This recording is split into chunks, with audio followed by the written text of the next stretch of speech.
and Jesus Christ. Yeah, happens. Yeah, my camera went away. Yeah. All right. Connoisseurs of Fine Common Cardboard. We've done it again. I failed to hit the live button. Zach and I have been here talking for 45 minutes now. Oh, well. This is one of those things you just laugh it off and move on, right? Yeah. And you can see we've been hard at work. We have 102 cards, so we're gonna do some. But the cool thing is we've already like convinced ourselves of the cards that we want to play here. Mm-hmm. So, anyways, Connoisseurs of Fine Common Cardboard, welcome to tonight's live stream that we are already halfway through. Yay! Zach, I'm stoked to have you here. We've been working together. Oh, I'm such a goober. Oh my God. Okay. Well, anyways, we're going to have to rewind a little bit and reorient ourselves to what we're doing here. If you are in chat right now and you're seeing what's happening here, give us a little thumbs up if you can see what we're doing. And let us know if the audio is coming through clear. And yeah, let us know how you're doing today. So let's rewind a little bit. All right. Yo, what's up, Alex? Glad to have you on board. Sorry for the wait. I'm sure there were a number of people waiting. I wondered why the chat was empty, but when the way I've got my screen set up right now, when I swap it, it takes away Brewbear, and then I have to bring him back in. So anyways, long story short, glad to have you all here. And going back to the beginning, I didn't know Reyav existed. I'm just going to throw that out there right off the bat. I didn't know this card existed. I knew that Brunner Battlehammer existed. And so let's bring up Brunner Battlehammer here. Brunner Battlehammer is 4 mana, 4/3, or 5/3, pardon me. Amplifies your creatures that you attach equipment to, and it eliminates the cost of equipping the first equipment every turn. I really like Brunner Battlehammer, and something I waxed poetically about at the beginning of my live stream when we were offline here was the fact that Brunner Battlehammer is like one of the characters from the Forgotten Realms series is really close to my heart. And that's because he's like this epic like king, father figure, warrior. He's incredibly like epic. Like he like friggin' solos a dragon, and then dies and then like comes back. And he's also has these like moments where he has these like breaks in his facade and where his soft side comes out, particularly for his human adopted daughter, Catti Bree, which is a great character. But if you're familiar with these series, it's Catti Bree, Wolfgar, Driss Duerden, Brunner Battlehammer, and they just get up to these crazy adventures, and he's really epic. So this is about as flavorful as I get with CPDH. I really liked this for that reason. And I was working with a fellow deck builder, a really talented deck builder named Nate Diggity, when the CPDH deck database was still active and in effect. And basically what I told, what Nate was asking for was a little bit of help just to, get it to a place where it was going to be ready for the database. And I was confident in Brunner. And so looking at Reyav, when I realized that Reyav existed, I was like, wait a second, isn't this just a better Brunner Battlehammer? And obviously better is subjective in certain ways, but it's half the mana cost, and granting double strike to our creatures means that they can attack freely almost always. It means that smaller, cheaper equipment does more work, okay? And it means that we can recast our Reyav more easily. It means Reyav comes down earlier. There's a lot to like about Reyav. So anyways, that's kind of where we got here. And the reason I brought Zach on here, and he's already spoken to this offline, of course. I'm just gonna have to like poke fun at that for the rest of the stream here. Was that he was the perfect person to bring on for this particular episode for two reasons. One, Brewbear is the builder of Illuminator Virtuoso. And if you haven't had the pleasure of playing against that, or the the displeasure of playing against it, you may have died to it on turn 4 or 3 or something. We played one night one time where I died two games in a row on turn 3 and turn 4. It was unbelievable, and both of them through interaction. So Illuminator Virtuoso, let me bring it up on screen here. If you like Illuminator, if you like Voltron, This commander has double strike. It connives with heroic. It's just really strong. And so builder of this, and so you're going to know all the good protection spells. We also built together a deck called Oxida Finisher, or with a commander called Oxida Finisher. And Oxida Finisher basically like wants you to treat equipment as rituals. So we're playing out all these equipment to reduce the cost of Finisher, and the goal is to get Finisher's cost down as quickly as possible. And then those equipment serve the purpose of giving him just a little bit more power so that he can two-shot people or one-shot them with an Assault Strobe or some double strike effect. The benefit, though, of Oxida Finisher, and one place where we were really bullish, was that even when we don't have Oxida Finisher in play, like say maybe they price us out with removal, we just have creatures in our deck that we can suit up with all those equipment that we used as our ritual and then start attacking again. So all of our threats are always relevant. We're never taken out of the game. We're always taking actions. And in decks colors that don't have a lot of card advantage, like red, equipment is a form of resource advantage. We do not have to draw tons of cards to suit up our existing creatures and get smacking, get beating them cheeks. And so that's where, that's where Reyav is almost like a little bit of both. And so that's where I thought, whoa, this is really exciting. So let's take a look at Reyav. It's Boros, 2 mana, 2/2. Whenever a creature that is enchanted or equipped attacks, it gains double strike. The enchanted part of it is the other part of the equation where it's like, whoa, okay, suddenly our protection spells and maybe the premium auras are actually granting us double strike. And that's really strong. So that's kind of what I picked up out of this. And that's where I was like, I need to get my boy Brewbear on the line, and we're going to do this tonight with unscheduled. So yeah, Alex Scott says that is nasty. It is nasty. It's super nasty. And the other reason too is I was at pre-release and I got a sign, folks. I got a sign from the gods. Okay, the first one is right here. I got a masterpiece foil Reyav. Wow. Oh, that's gorgeous. It's gorgeous, and I was like, this card exists? What? Like what? Like, what is this? So yeah, I got this and I said, that's a sign. I'm doing it. I also got a foil copy of Angelic Intervention, the new protection spell that also grants a counter and protection from colorless. Huge deal in a format where, I mean, it feels really bad when you have a creature suited up with valuable stuff and your opponent basically uncounterably bounces it or holds the bounce over your head with an Aether Spellbomb. And there's very few. There's like 3, maybe 4 effects of this. And we just got, I mean, it's Razor Barrier, it's Apostle's Blessing, it's this one. You can give things hexproof. There's another one as well, isn't there? There's one more. Protection, Angelic, Apostles. No, those are the only ones. There's just 3. Yeah. I was pretty sure that there was only 3. Okay. Yeah, I mean, it's a very rare effect. Rare. That's very common. By the way, we have a clever MTG pun that's actually pretty fun right as I'm punning. This is great. Great card, great Pauper commander. Indeed, absolutely.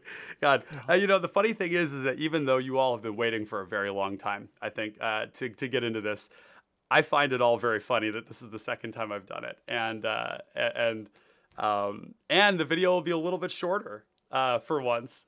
So, what's up, Islane? How you doing? Islane is the runner of the Possibility Storm. Make sure to go and both Brewbear and I have played in a lot of their live games, so make sure to go and check out Islane's channel. It's a sister channel to ours. They make a great CPDH as well as CEDH content. And so, yeah, you can go check them out. Where we started when we were building this, we put some lands in. The second thing we did is that we realized that like Reyav is allowing us to amplify all of our threats. And what that means is that if we have a lot of threats, we're creating a lot of cognitive dissonance for our opponents because our threats are there, and they're scary, and they probably need to die. but we also have Reyav, who is making them scarier. In Bruner's a little bit bigger, and Bruner itself gets huge, right? It's almost more Voltron-y, right? And so then there's a real strong cognitive dissonance. Do I kill the creature that he's equipping it to, or do I kill Bruner? This one, I think it's a little more clear. Generally speaking, it's going to be Reyav, but if we have a bunch of flying creatures, they're getting in for combat anyways. And for those if they get in for 3 because he dies, it's still damage. Turn 1/1/1 flyer. We're hitting every single turn of the game for what, like 5 or 6 turns. I think if you were to look at like a healer's hawk from the standpoint of the philosophy of fire, that 1/1 is going to gain us like 8 life, even if it's not equipped, and it's going to hit for like, it's going to be like 5 damage and 5 life at a very minimum. I think there's a good chance it's a lot more. It's like very decent chance that you just suit it up with a bone splitter and you get in like 15 damage like over the course of a game. So what we're thinking about here is actually applying a little bit of what I learned from Passageway Seer. So let's just bring that one up here while we've got the chance. Passageway Seer was a thought experiment where I said, what if we built the deck purely around CMC? So 1 mana value creatures. You can see I have them even grouped that way. All of them are evasive. All of them are evasive. Like 15 evasive creatures, 12 evasive creatures, 6 evasive creatures, and then even Vicious Battle Rager is evasive, Thorn of the Black Rose is evasive, Dark, you know. So what we're going to do here is something similar. We're really going to focus on, we want 1-drop, 1-drop, 1-drop, or 1-drop, 2-drop, and then Reyav with protection. Something along those lines. But before I go too far into this, Brewbear, tell us a little bit about what you saw in this commander that maybe I haven't talked about yet. So I want to bring up that I think what a couple people are probably saying is like, this is a Voltron deck. And yes, it could be. But all that you're getting out of this for Voltron is a 2/2 double strike, which is solid. But I think that because the creating this dissonance of, do I kill Reyav or the thing that's attacking this turn? You know, creating that tension and making every single battlefield raptor that we play, for example, you know, you have to kill that now. You have to spend a kill spell on that because it's going to deal you 6 or 8 damage. And, you know, having pressuring the hand resources of removal so hard is, I think, ultimately going to be the better game plan with this commander. Yeah. And yeah, that makes a ton of sense. Yeah. It's just, what we want is resilience and aggression. And this is giving us aggression right away. Double strike is aggressive. It's like, you know, you could build this to the maximum where you do some like Kiln Fiend shit, where you're like, you know, where you go like turn 1, what do we have? We have the 1-drop like Soldevi Foot Soldier, you know, turn 2 Reyav, turn 3, like, I don't know, like Aki Warpaint, you know, like another Aki Warpaint type effect, like Immolation kind of a thing. And then like Ethereal Armor. And you're just like, you're right. You just like smear somebody across the road, right? Like, it's just like, and you're dead. Right. Or we do Reyav, right? Like Reyav comes out, maybe we go Benevolent Bodyguard, Reyav, and then 3 auras and they're dead, right? Like, you know, like some unblockability, emerge unscathed. That's not what we're doing here though. I think that what you and I both realize is that in this format where answers are better than the threats, we need to have a lot of threats. And Reyav is going to make sure that they're all big. So the first category that we built when we were live earlier was the protection suite. So you're going to see 17 protection spells, okay? And this is not going to come as any surprise. A few of these cards will come as a surprise to you all watching because they're pretty staple. Now, before I go on to that, I just want to do a quick thing.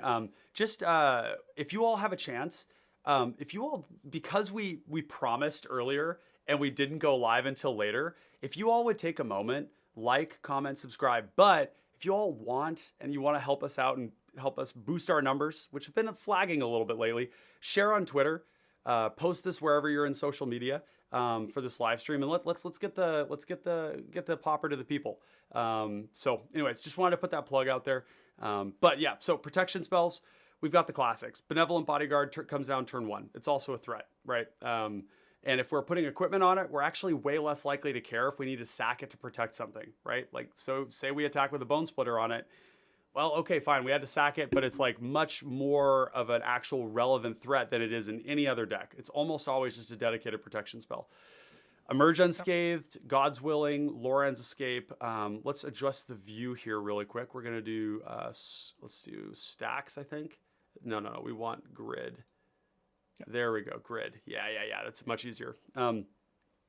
Yeah, so we've got these ones here. Emerge Unscathed having Rebound being for 1. God's Willing has the Scry. I think that's going to be useful. Loran's Escape, also the Scry. We have the Mask of Law and Grace and the Shield of Duty and Reason. Both of these are granting permanent protection from 2 relevant colors. I think that the Duty and Reason one probably a little less important because we don't really care about bounce spells on Reyav. We care about bounce spells on creatures that have auras on them. But still a good card. I mean, protecting from 2 colors for 1 mana is great. Stave Off hits our opponent's creatures too, which is super important. This is a staple white spell. Angelic Intervention, the new card. I think this card is going to be so strong here. It is 2 mana, but it's a counter, which is basically 2 damage, right? It's 2 damage, protection from colorless. It's great. It actually protects planeswalkers too, which keep that in mind. Keep that in mind. Apostle's Blessing is colorless, which is great, and it's going to grant protection from artifacts as well. Benevolent Blessing, Chomano's Blessing, both of these are instant speed. They're like counter spells. They're taking a card from our opponent, whereas a card like Mask of Law and Grace and Duty and Reason have the unfortunate consequence of sometimes being a 2-for-1 against us, which is one of the reasons I sometimes hesitate to play these. I really, really want my cards to take cards from my opponent and preserve mine, not the other way around. Whereas like Cloud of the Dominus, Shield of, Duty and Reason, Mask of Law and Grace, these cards have the tendency of inviting your opponent to use removal. So you have to almost have 2 effects. And then we have a couple of other ones, which are going to be gross in this deck. Crimson Acolyte, Obsidian Acolyte. Holy crap, these are going to slap. These aren't rebels, are they, by chance? Like, are these erratic? No, they're just human clerics. Okay. And then we have a couple of other ones. We have Ephemeral Shields, which I have to admit, I've been sleeping on this card really hard. This is free.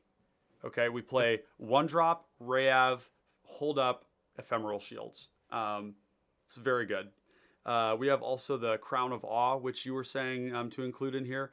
It's a sacrifice, enchanted creature, and all other creatures that share a creature type with it gain protection from black and red. This probably goes on Reyav, and we probably don't use the effect that often because Dwarf... Artificer. Oh, interesting. Yeah. Artificer, maybe. So we might have some Artificers because this one might not make the cut. Red Black. It might not make the cut, but Red Black is really good.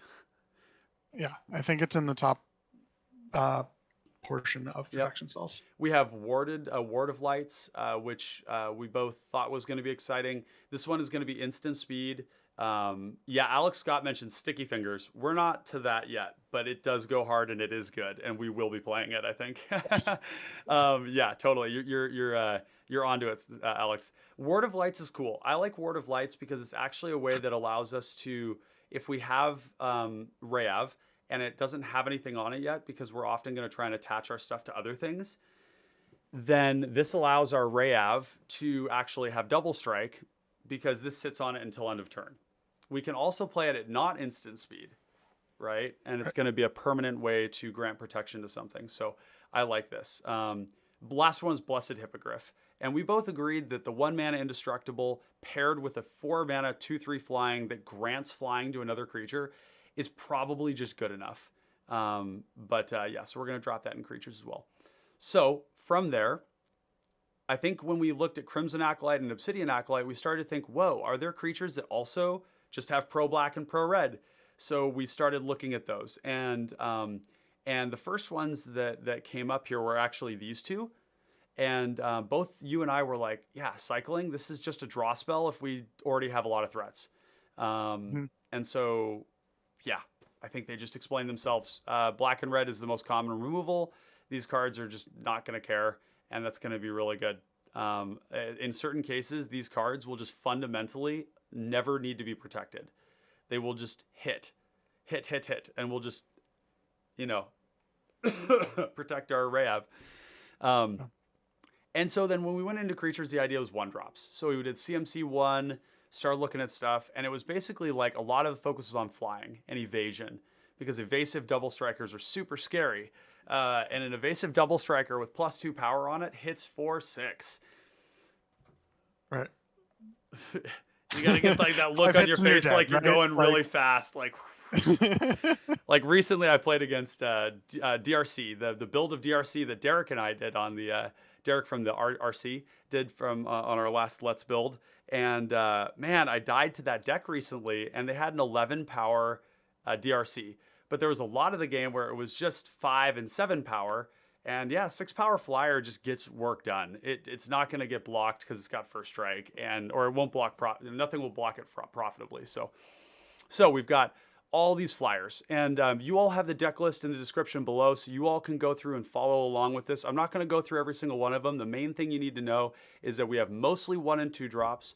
Most of them have some form of built-in evasion. We are looking for flying and vigilance. We are looking also for anything that has a combat damage trigger. We're also looking for things that have built-in protection, pro red, pro black, and we have a couple of OTK cards that we'll highlight right now. Thank you. Goblin Cavalier is Kiln Fiend. You put a Bone Splitter on this, like Bone Splitter on this, and it's like 10 power, 10 damage. 10 power, 10 Trample. power double strike trample. It's like it's a 5 power double striking. It's just, yeah, it's like it has Teamer Battle Rage on it just automatically. Yep. Which it turns out is a really good card. And then we have Champion of the Flame, which is almost more upsetting because it's auras and equipment. So like, oh man. I mean, you can see some worlds where it's like Immolation, Bone Splitter, swing for, what is that, 8, 9, 18? 18? Yeah. Oh, God. Oh, heavy breath. Okay. You gotta kill it. I put an Apostle's Blessing on it. Yeah. Put you for 4 more. Oh, yikes. Big yikes. That's so terrifying. Okay, so we've got that. We have some other weird ones like the Gold Hound, Insolent Neonate. These are just like evasive creatures that that also do something else. Yeah. Like Gold Hound can like ramp us in weird situations. Probably not relevant all the time. Not most of the time, but it is a 1/1 menace. We also have a 1/1 menace that can loot or rummage. So, and we have the 2 infect creatures with the intent that they are in themselves OTKs. OTKs, right? We're not trying to get. We're not trying to put. They're at the bottom. Yes, Lost Leonin, Ichor Claw Mirror. We're examining a couple of other ones. There's the Vigilance one, Priest of Norn, and then there's a hasty red one, a 2/1 haste first strike that we were also interested in because basically these infect creatures are okay, so think about it this way. One of the problems you have in infect is that you swing in with your creatures and they die in combat. They need to get really big and you have to spend cards to make them big. And so like what better way to do infect than to give them double strike? Because the first strike gives them the wither and then they don't die on the crackback. So I think that there's a lot of reason to play infect here, even though it basically splits our attention. Like if you get 9 infect on somebody and then your infect creature dies, it does feel pretty bad because that damage is essentially wasted.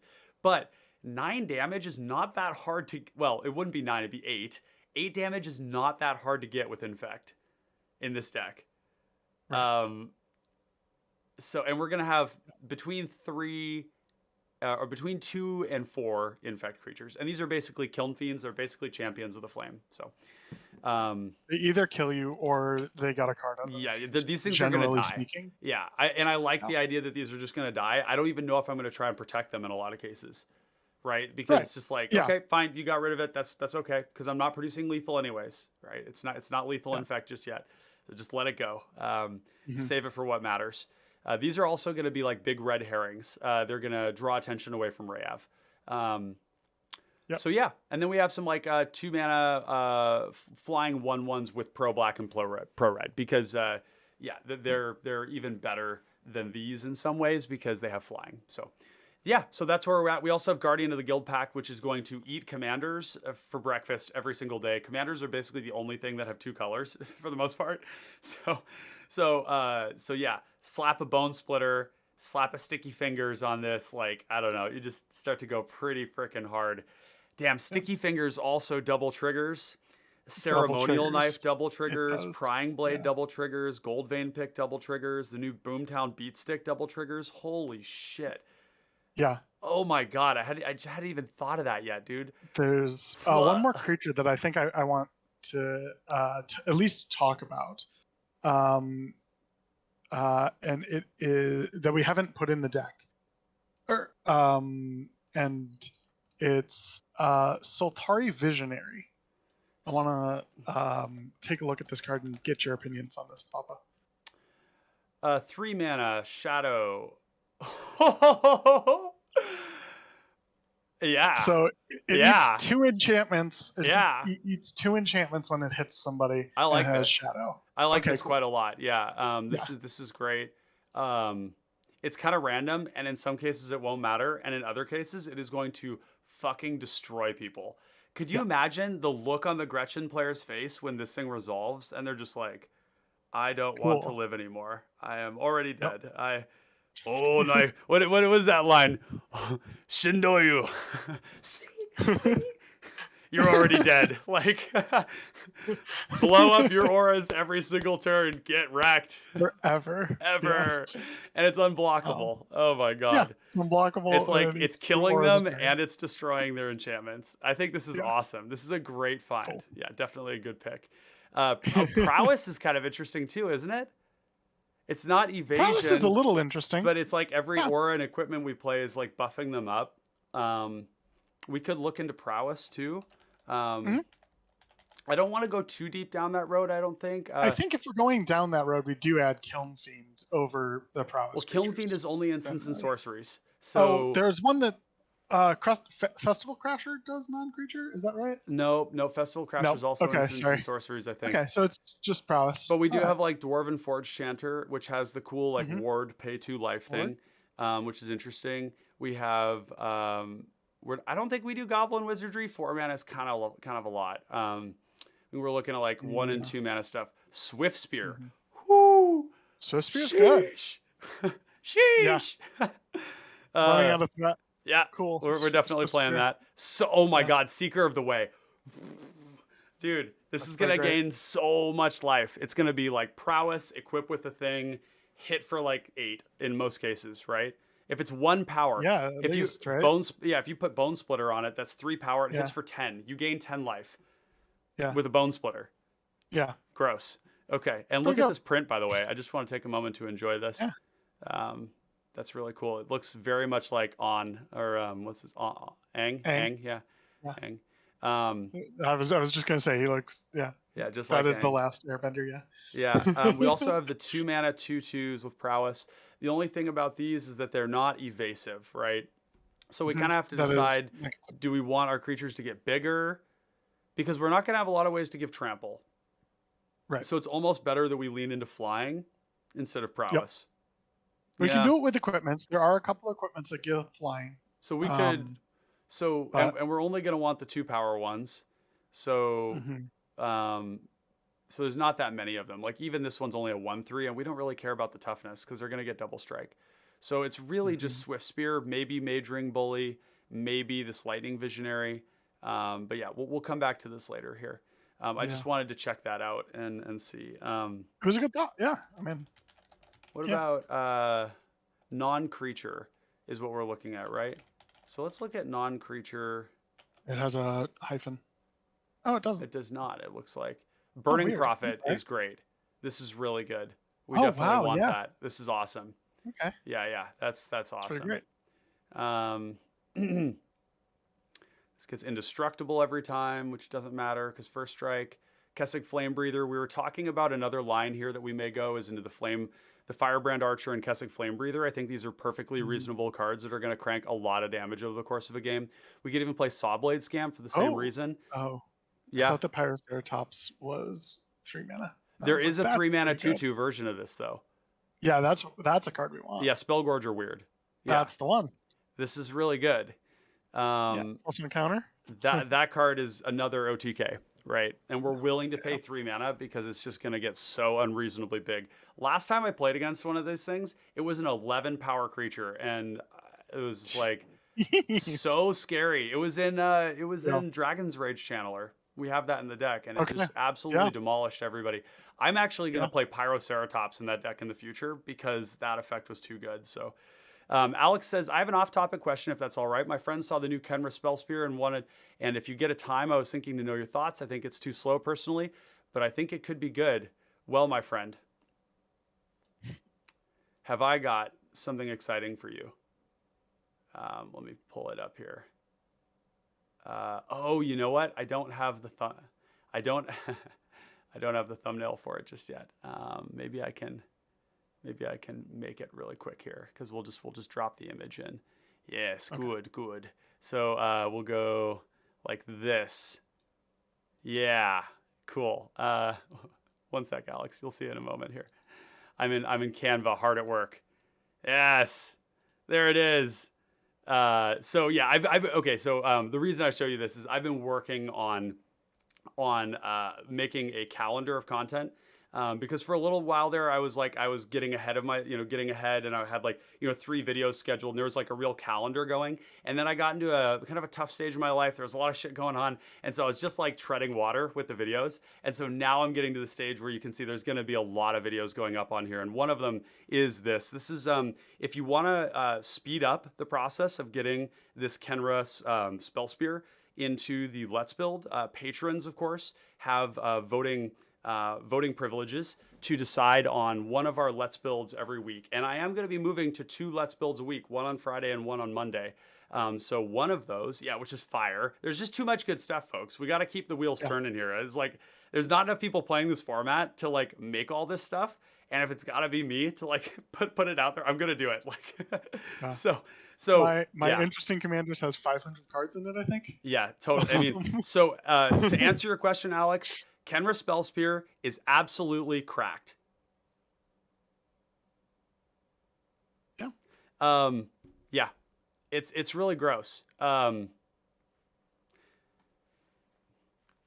Is it Blitz with Ward? Yeah, that's great. Is it Blitz that can play non-instant and sorcery cards? It is TPI but more aggressive. So like TPI seems to lend itself well towards like a mid-range plan followed up by like a pack attack or a volatile clause after everybody's whittled down, right? So it has more of like a I'm building up, I'm blocking, I'm defensive, and then it's it's all at once. It's almost like a crackling Drake effect where you just whoof like that and you kill everybody, you kill most of the people, or you kill 2 people and then it's a one-on-one and you draw all these cards. So TPI similar in that way.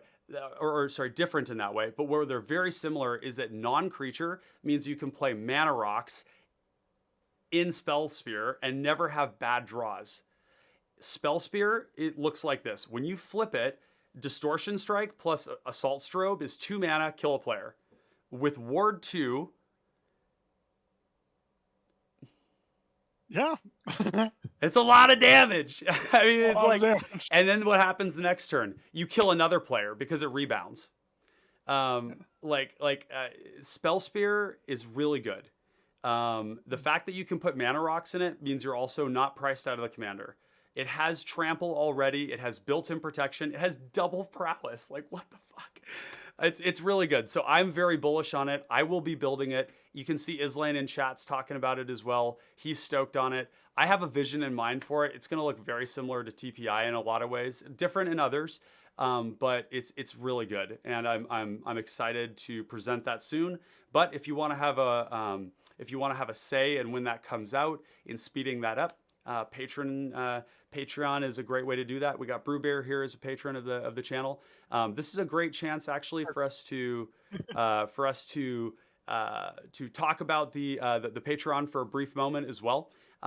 We have a bunch of different. Let's see if I can pull up here a thing, and I know you're not seeing Brewbear there for a second, but let's go to Patreon real quick here and just show we have tiers all the way from $2 all the way to $50 for for you wonderful whales out there who want to support what we're doing. It's basically like half a cup of coffee every month to get access to the exclusive part of the Discord channel. And actually, there's a couple of these benefits that I need to downshift into here.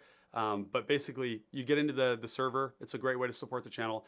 The $10 level is a really high value one where you get the interfaces that I use. You can get those custom. You may have seen Brewbear in some of the videos. He's using like my cutting edge Moxfield interface stuff, which is like plug and play. If you're using Moxfield playtest, that's a great way to do it. And all you need to do is drop the inputs in, drag the image in, and it's good to go. All the stuff here that you're seeing in this screen, I built. And to get a package like that is between $50 and $100 on owned.gg. And you get this all for the first month that you're on here. You could do a month and then cancel your subscription and you'd still have access to them. So definitely take a look at this. So I don't want to talk about Patreon too much. You guys can look at it on your own time if you feel compelled, if you're liking the content, if you're enjoying this and you want to support it. So I want to catch up on comments here. Islaine says, I have much to add about Spell Spear, having actually built it and played it a bit. Alex says, very cool. I was thinking the transform trigger would be begging the table to kill it. Islaine says, I haven't had it removed too much so far, but not a ton of games yet. I was able to swing for 8 pretty handily, and with double strike enablers, it's a one shot. Yeah, absolutely. It's going to be great. You get great counter spells, great protection, great ability to interact with the table through kill spells and counter spells. And the problem that Kiln Fiend always had was that because you can't play mana rocks in these like Balmor Battle Mage type decks, because you can't play those in there without them being dead draws, really, you're very worried about your commander dying. Those cards don't add to your buffs, and you just generally don't have a lot of mana to work with. But like, Spell Spear is going to have a ton of mana to work with. It's not going to be a problem if it dies. It's going to have great top decks. It's always going to be able to pay for the transform. When it goes off, the double prowess means you need half as many spells, which means you keep mana up to counter things. So Calvin, welcome. Glad to have you here. What recommendations do you have for mono green card besides Monarch? Wait. Oh, card draw. Card draw. So if you're in a creature heavy deck, there are 4 great spells of Winding Way, Lead the Stampede, You Meet in a Tavern, and what's the other one I'm missing? Is 3? Okay. Yep. Those are very solid. Probably need to have like 40 creatures for those to work. Right. Which is a lot. But yeah. You're actually, Calvin, you happen to be in the very best chat you could possibly be in to get that question answered, because Zach is also the progenitor of the TST Teamer Sabertooth list, which is all about playing basically every green ETB draw effect you can, and then reusing it with Teamer Sabertooth. Teamer Sabertooth, if you don't know, is a 4-mana 4/3 that can return a creature. You don't have to announce what creature it is, and then you grant indestructibility to Teamer Sabertooth. So if you pair this with like a Llanowar Visionary or an Elvish Visionary, or any of these ramp creatures as well, you get to reuse it over and over again. Some other good draw spells, like I just mentioned, is Llanowar Visionary is a good one you should play. Mm-hmm. I actually think that in a lot of green decks, the Monarch is actually good, because the 2 Monarch cards you can play in a mono green deck are both cards that help you keep the Monarch really, really well. When you're in red and you play Crimson Fleet Commodore, it doesn't really hold the Monarch. You can hit people to regain the Monarch, but it's going to die in combat. The 2 that we get in green are Staunch Throne Guard, which is colorless. It's a 5-mana 2/5 Vigilance, so it can get the Monarch back. It can also hold it. It's very thick. And then the other one is the Entourage of Trest, which is a 4/4 that blocks 2 things. So that's a good way to look at it. You could also just play what's it called? Gnarlback. Is this the one? Gnarlback Rhino. Yeah. You could also just play this nonsense, and if you're in the right deck for it. Yeah, if you're so actually, this is a commander. That is a commander, right? There are lots of commanders that give you great card draw options. Armorcraft, Judge or something, and then Fable Keeper are Yeah. other great card draw options in the command zone. But I saw that you said that you're playing in a thin deck, which should be playing as many 1 and 2 drops as it possibly can. Yeah. That's a Which little should hit the tougher. 40 to 50 mark, right? Yeah, you're going to be You know, you want a lot of creature spells in their deck, and I think that those are going to be things that you're going to count on. It is a little bit hard to find card draw for Finn. Finn is a tough deck. I don't think anybody's really cracked the nut on that. I think that there's probably better decks out there for producing that sort of like infect game plan, which is like ignoring life gain, early aggression. You're trying to take players out really quickly. I think that Finn is a bit lacking in that. Green. So we did just get a lot of new toxic cards. We got new toxic cards, which definitely helped.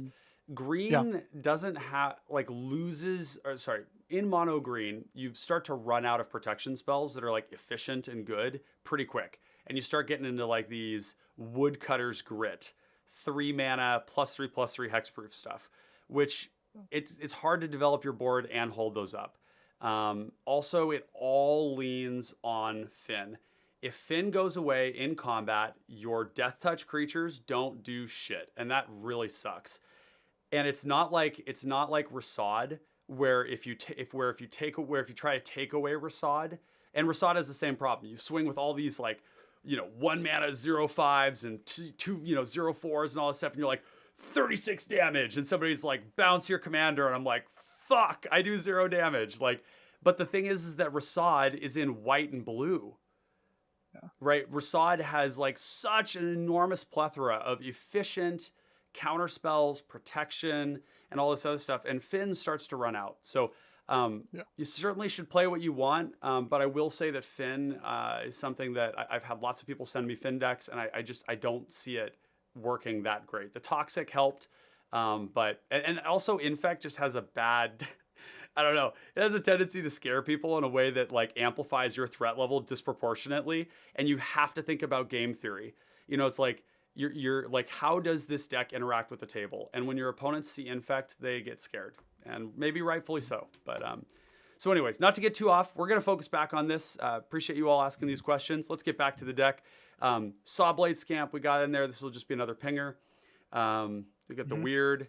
Okay, cool. So I think we're pretty good everything there. Out of this category. Yep. Oh, Calvin says this is for casual. Yeah, totally fine. Yeah, Finn's great for casual for sure. I think just for competitive, it's reaching a little. It's just hard. It's just harder. Okay, so did we look at all of the on damage effects? Right. So it's almost like we need. Well, we've looked at all the creatures for it, except for Wandering Champion. Is the only other card that I had in mind. I had like 160 cards without any lands in there. Yeah. Ooh, this is cool. Right. Yeah. So it's like the 2 mana version of the Raider, the Academy Raider. That gets to draw. It's much better. It doesn't have Intimidate. Well, it doesn't have Intimidate. So. Oh, if you control red or blue, so you do have to have a red permanent. But it is a 3/1. Right. That's your commander, right? Oh, yeah. That's great. Yeah. Okay. Yeah. Okay, cool. So we definitely like that here. Is there anything else? Deals combat damage to a player. You may have Slith Ascendant is reasonable. This is cool too. Yeah. It's not bad. It doesn't have evasion. Well, wait, does Slith Ascendant kind of go nuts? You hit them the first time. It gets a counter. So assume it has to be equipped with something. So let's just say very minimum it's 1 power. So you hit the first time for 2, you get a counter, and then you hit for, so now you're up to 3, and you hit for 6, so that's 8. No. It only goes. It goes from 2 to 3. 3. Oh, so 5, and then it goes. Still pretty good. Then it goes. And then 3 to 3 plus 4 is 7. 4, 7. So that's pretty good. Deal 12 damage in 2 turns. Yeah. I also kind of like this too. This 3 mana 2/1 here. Whenever it deals combat damage, you're going to deal 2 damage to their creatures. Yeah, this seems awesome, right? Yeah. Yeah. It doesn't get evasion, but they're going to have to block it. All right. Whenever it's dealt combat damage, nope. Is there anything else? This is We could another. consider Lacoliths. Yeah, the Lacolith, maybe the 1 mana one when it deals damage. The funny thing Yeah, is that we don't have super high power creatures, right? A lot of times they're right. going to be double strike I power, right? I think that these are surprisingly They're kind of bad. probably not going to make the cut. They're Yeah. great in Oxida finisher, hmm but I In don't think they in a make the lot of cut here. equipment decks, I definitely play them, but I'm not sure that this is the one. Got it. I think you're right on that. Oh, Oh yes. provoke. Um, yes. Oh, Provoke is I provoke. forgot about that guy. I didn't have him in my. All right, 164 cards. This is the removal we actually want to play. So that Yeah. wow, 1 mana.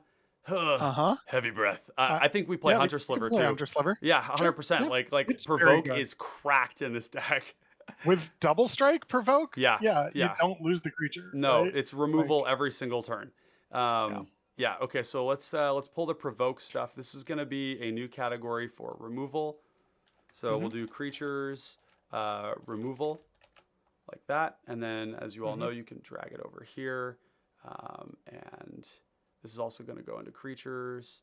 We're going to organize this stuff later on. We're going to have to make some cuts. hmm We're obviously well over our allotment, and we don't have any equipment in yet, but we Yeah. have We lots of don't. creatures to cut from. I think hmm we're not hurting there. Um, Yeah.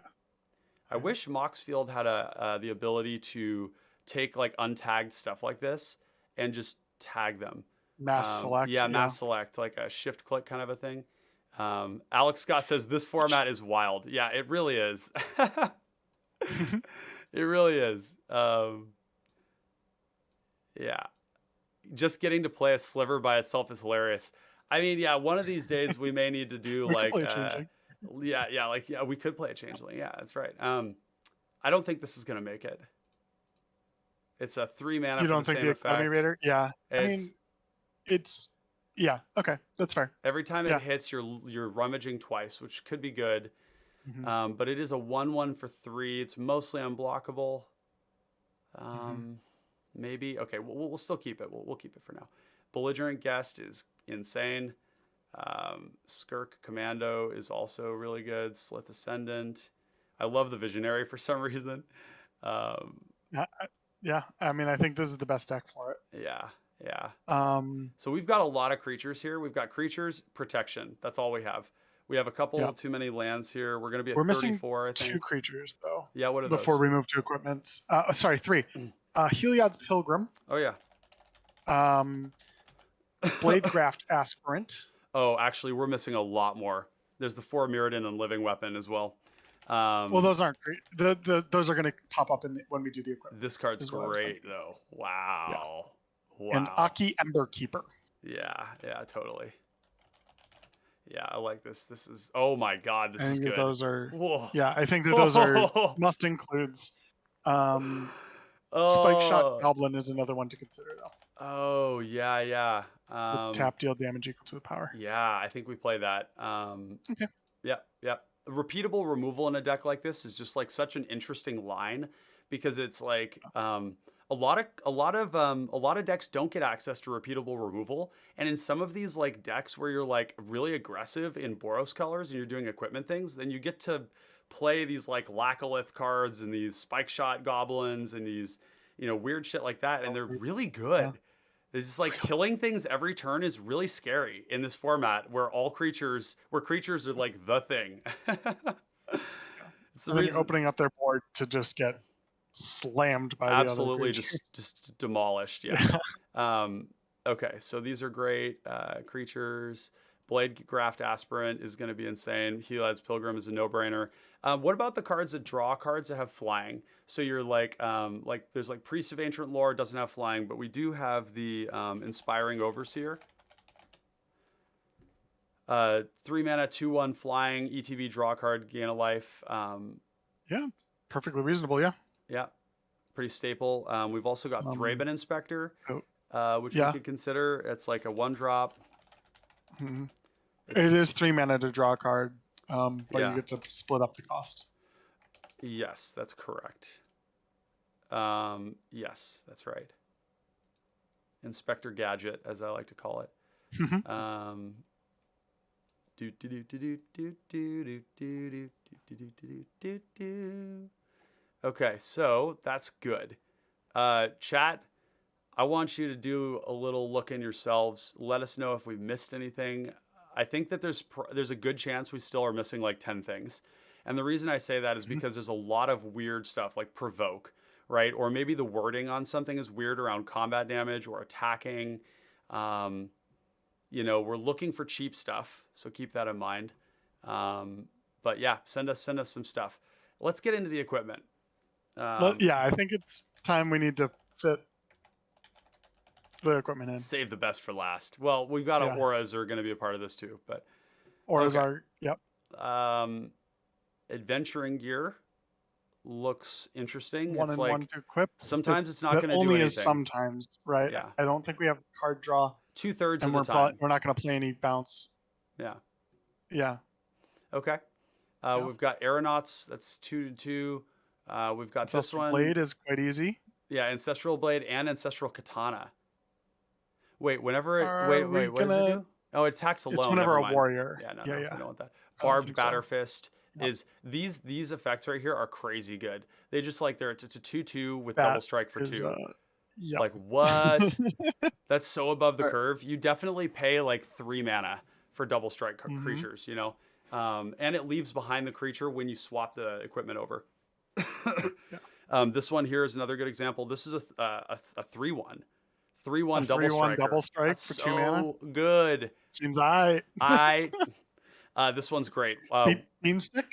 Yeah, beat stick, absolutely, totally nuts. Menace, Yeah. Menace +1/+0, and a damage trigger. And two treasures. Pop pop. Yeah. Pop pop.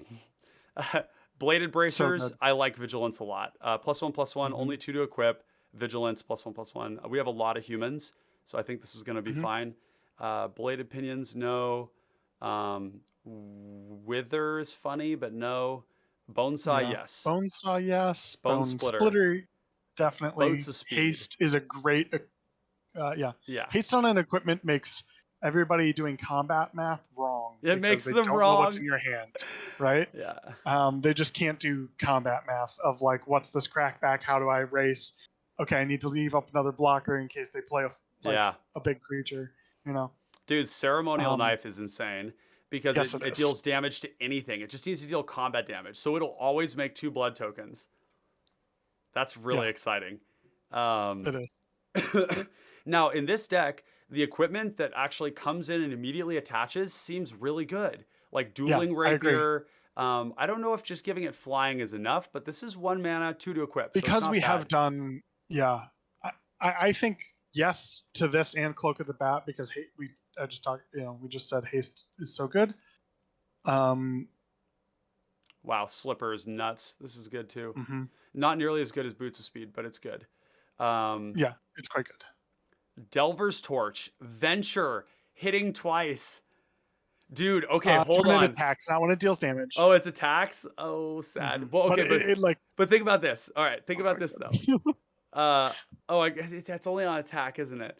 So, oh man, that would have been so sick. Imagine if we had the initiative, like you get the initiative and then you have this and you like double move through. Anyways, I got excited there, but I don't think that plays. Dueling Rapier is 4 to equip, but it is flash and it is 1 mana. There are going to be times where we're not going to be able to equip this, but I think flash 1 mana auto equip is good enough. Yep, it can definitely mess again with the combat math of people not knowing what's going to happen. Creature on an equipment for free, yeah, take it every time, all of them. Gold vein pick. Yeah, this dude. This one, yes. Yeah. Hell yeah. Golem skin gauntlets is Golem skin gauntlets when we're gonna have like 20-ish equipment, something like that. Great sword. Oh god. It taps down creatures. It equips really for 1. Haunted cloak. This. Nope. Now these. 1 to equip, 1 to cast. You don't like them? Do we need the short swords? I don't know. I kind of like them. They're really efficient, right? Because they're plus they're double strike and the plus and the cheap swap, right? Yes. Um. Okay. Yeah. I mean, yeah. I think that I'm in. Yeah. I'm in for them. Let's see what we get out of them. Yeah. I really like that they're just super efficient, because getting the double strike is the most important thing. Yeah. Um, Now we want to talk about this inventor's goggles and the fact that our commander is an artificer. a That's the only becomes reason we would play that card. 3/4. But it is very good in this deck, and I don't think it sees play in any other Not a deck. whole lot else. Yeah, not a whole lot else. um, We don't need this. This Coal Halberd is a new card. This is one of the cards that actually made me really yeah. like this. +1/+1 vigilance on a short sword. Leather Mhm. armor is I like it. really good because Yeah. it's giving us a double Just like strike right ward. away. Yeah. Ward for 0 is reasonable, right? Ooh, Lightning Spear. Trample is great. Yeah. This is great. Mirren Bane Splitter. This is a lot better than the Dueling Rapier. It's 3 to equip. Same card. This one's funny. That's the one that I was like, that's a lot of mana. It is an 8. Both It does halves. swing for 8. But it's so much mana. But it's too much mana. It's too much mana. Yeah. Right? It's too much. It's 5 to play it, and it's 4 to equip. That's it's not simply a not rate I'm good. okay with. It's not good. Prying Blade. Damage triggers. Double them up. Yep, double them up, baby. Scavenged Blade is actually pretty interesting because, well, so this is like a strictly worse. This is a very much Dueling worse Bane Splitter. Yeah. They're fast though, man. These are fast. This is a bone. Yeah. This is a Bone Splitter on the front half, actually. Cast, Yes. equipped, 2 mana. But I think that the reason Bone Splitter is good is that it re-equips For quickly. 1. Yeah. I think we have 2 of these already, and yeah, Hey, two strictly better ones. Yeah. We've got the Monkey, which is great, right? Yeah. No equipment. Yeah, it Wait, can be it's the not. creature. It can be the. It's not equipped though. Right? It's not equipped on its own. Correct. It is either a creature or an equipment. Okay, that's probably good enough though. It's a threat and Yeah. it's like a living weapon. It can be either part if we're missing one. Yep. Right. This right here is kind of interesting because these cards come out and they are already equipped. So this is swinging for 4. But it's 3 mana. 2/2 double strike. I think we have those at rate. That's not better than rate. Yeah. Oh, this is great. This is like kind of a interesting, short sword. Yeah, and you can because the trigger you can stack the triggers so that it does get it. It does maintain double strike even if you have to sacrifice it to deal 1 damage. That's right. Yep. We've got the Sylvok Life Staff I've put in here. We don't need first strike. We're probably not playing this. We have a lot of flyers to block anyways. Strider Harness is cool. It's pretty expensive Haste for what is good. It does. I don't know. It yes, it is. To cast, it's expensive, but it does give you that it's an end game equipment, right? Like where you're like, all right, starting to run out of stuff. People are removing my thing. Give him haste again and attack you immediately for 6. Let's add it into the considering at least. Perfect. I think we may find ourselves in a place where we are only like 1 and 2 mana stuff. For a couple of exceptions, right? Like Haunted Cloak is really strong. Truth Faith Sensor is expensive. It's really expensive. 4 mana to put something on something is hard.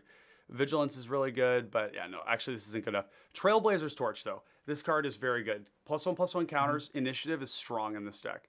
The trigger is maybe not super relevant, but it does guarantee. Not nothing. It's not nothing. It's first strike. Hits them for 2, and then our first strike goes through. This basically means they never win in combat. Yeah, and it's 1 to equip, which is really cool. So we've got Utility Knife. This is a short sword that ETBs and attaches. Oh, but it's 3 to 3 to equip. equip. I don't like it. Tough. No, that's way too fragile. Yeah, yeah. For me. Vanquisher's Axe, though. We like these, right? Yeah, Bone yeah, yeah. splitter type stuff. Soldier, Plus no, 2 this is a is lot. awful. Yeah, plus 2 is a lot in this Well, deck. how much is it? How much is the veteran's power blade to equip? Or One, sorry, to cast. oh, 3. It's a lot. Okay. It's Okay. Yeah. pretty shit. All right.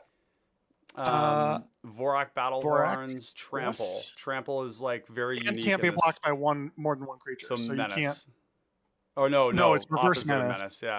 Yeah. Which means that they can't, like, they can't block with a Gourmet Gangler and a thing to kill your thing. Now, Volshock Splitter, this one is actually a 4 mana 4 2 tough.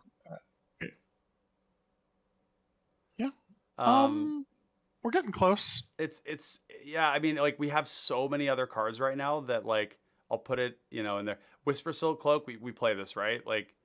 Yeah, absolutely. Yeah, like it's the main deck. Morningstar is like somewhat 2 and close to rate.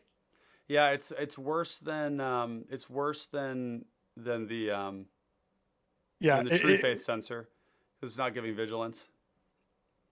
True Faith Censor, if it's a human, it gets +2/+1. If it's a human, it gets +2/+2. Yeah. Okay. I think it's +2/+1, right. But yeah, I think like that gets a little too spendy. Right. Yeah. Okay. Okay, so this is good. Now, what about auras? And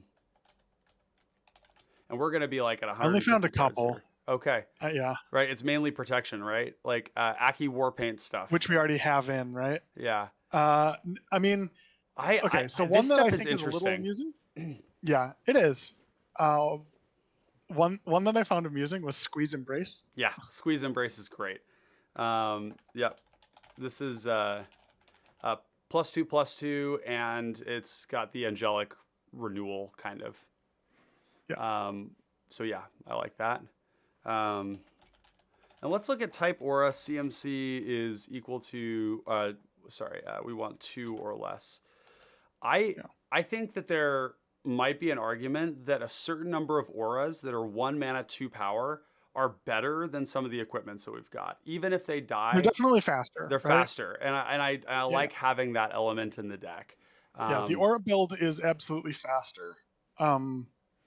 It's more efficient, but it lacks the reach. I want to play the impetus cards in this deck too. What do you think of Bravado? Yeah, Bravado, dude.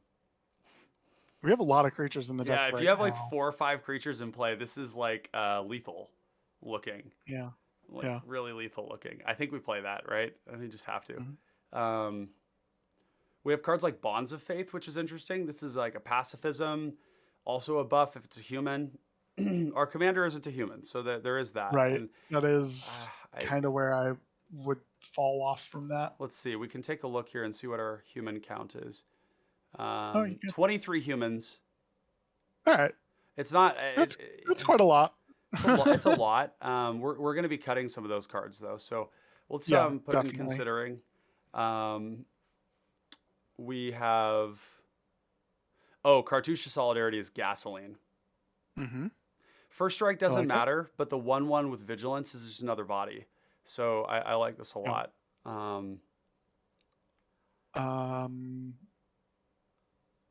Okay. Crackling Emergence. These have to enchant a land.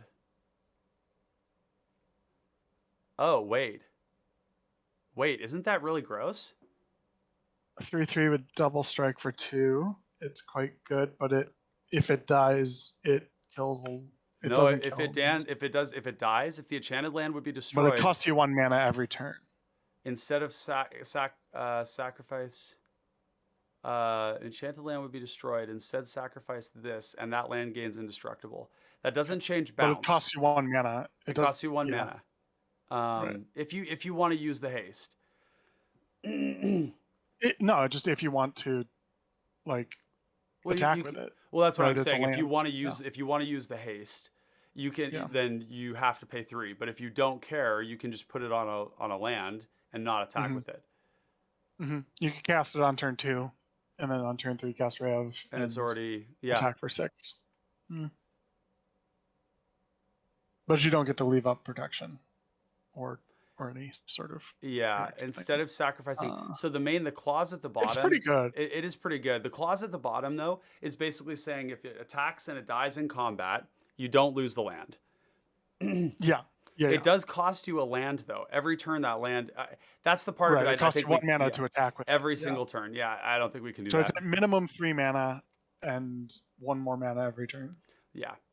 We also have Mm, Crown of Flames, which I thought was interesting, but the red mana I think is going to be a bit sparse in this deck. We talked about this when we were live, that this is going to be mostly a white deck. yeah. So we have, what else? Dragon Mantle. We have, oh yeah, Dust Corona. This card is crazy. If you put this You on do a black flyer, it's creatures with unblockable. flying. Yeah. Oh wow. How It's much actually mana is that to cast? It's one. a 2 mana card? 1 One. mana? Okay. Yeah. It's Yeah. all right. Oh, I know you can't. I know you all can't see all this. I need to change my interface That's so okay. that it comes in a little bit so that you all can see clearly. But yeah, this is crazy. I haven't even put this in Darcy yet, in DRC Dragon's Rage Channeler. We have the Umbras, Mm-hmm. but this is only giving toughness, so it's like why? Yeah. It gives protection, but if I think we should put ethereal armor in considering. First strike and +1/+1. Yeah, this It is is like a good. different build of the deck, right? Right. Like we could see how many auras we have, because if it does give you +2 on a like Then it's as yeah, good as it's Aki very Warpaint. good. Yeah. Right? So and the funny thing is that this card works even if Reyav is gone. Mm-hmm. Mm-hmm. I think we play it. 1 Okay. mana, 1 damage is kind of what you're getting at first. But if you have any other aura in play, it's as good as it's better than Bone Splitter, Yeah. or it's the same as Bone Splitter, Right. and it's in our No, it's primary better color. 'cause it's 1, so too. Yeah, that's right. So we've got Fiery that one. Mantle is a little bit interesting. Another fire breathing effect. It's though. yeah. We talked about this. Yeah. Yeah. Right. This one's funny. Whenever it deals combat damage to a player, you can sack it. Well, you can't sack it twice though, so that's not Right. You can't destroy. There is one like that I saw. Fur of the Bitten. Coming up This is the kind of shit that I like a lot. Yes. Yeah. Yeah. This is really strong. I mean, this is immediate 6 damage on a 1/1, which I think is just really strong.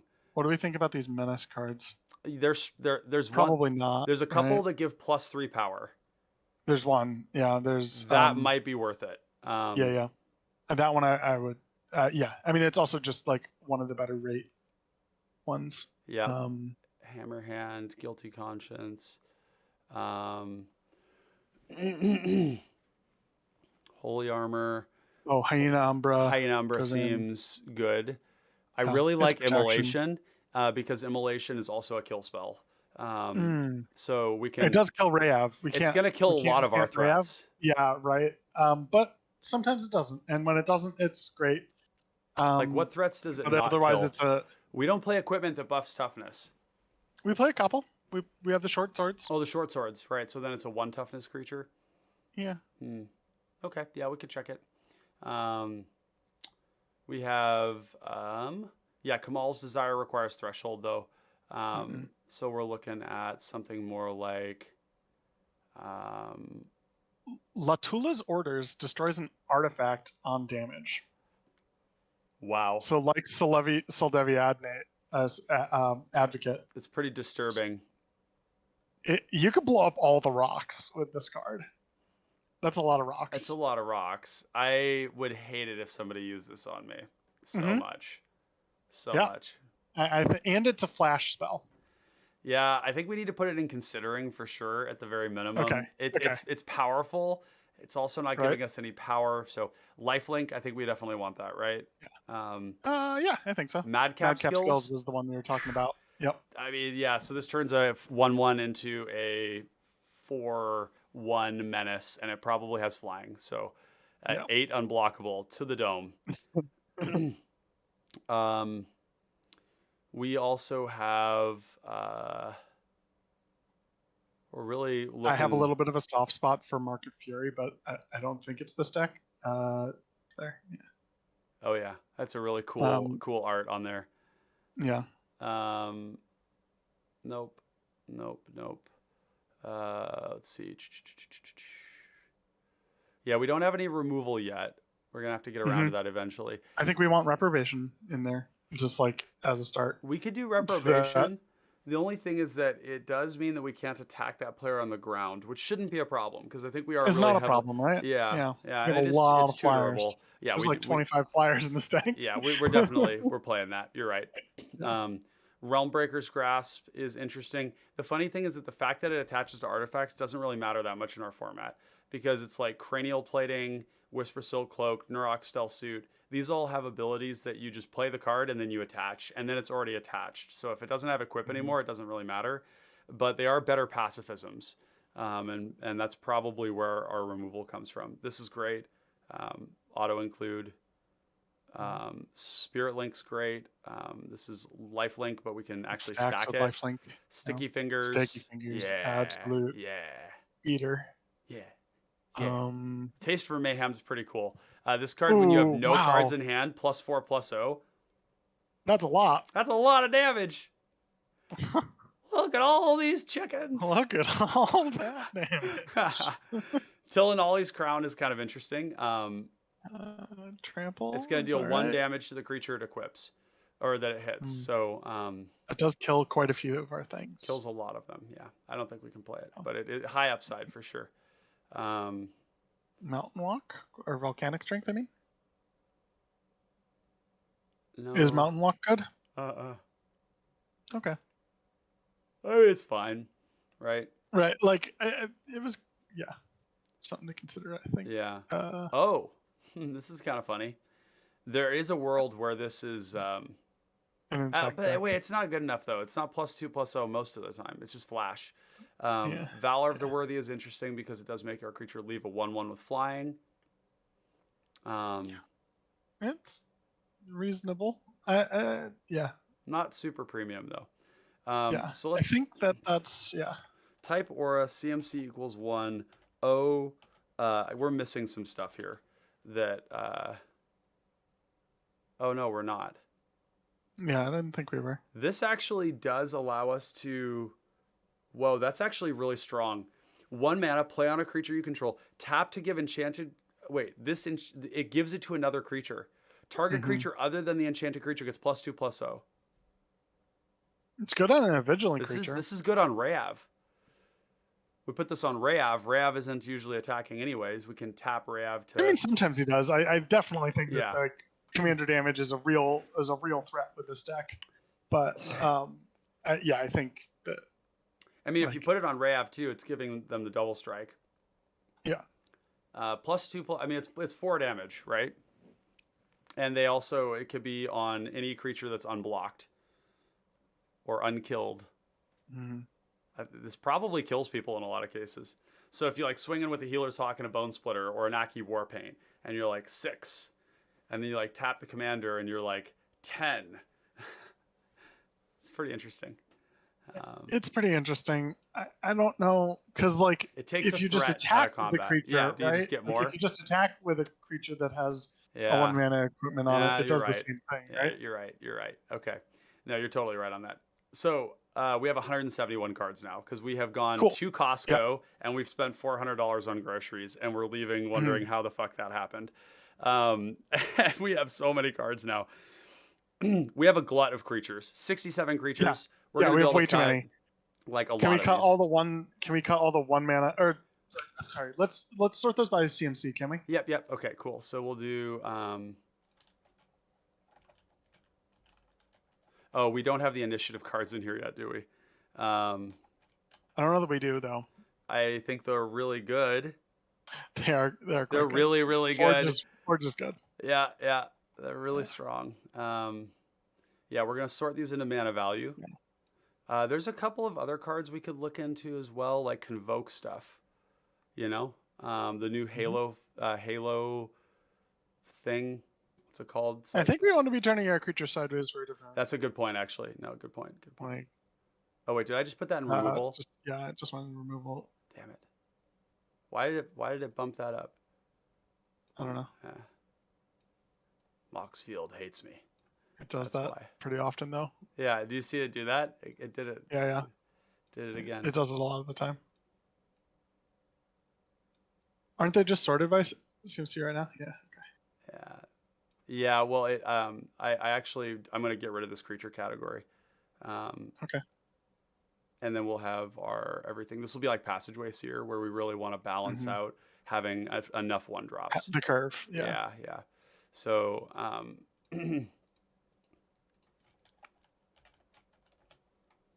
look at me using MV.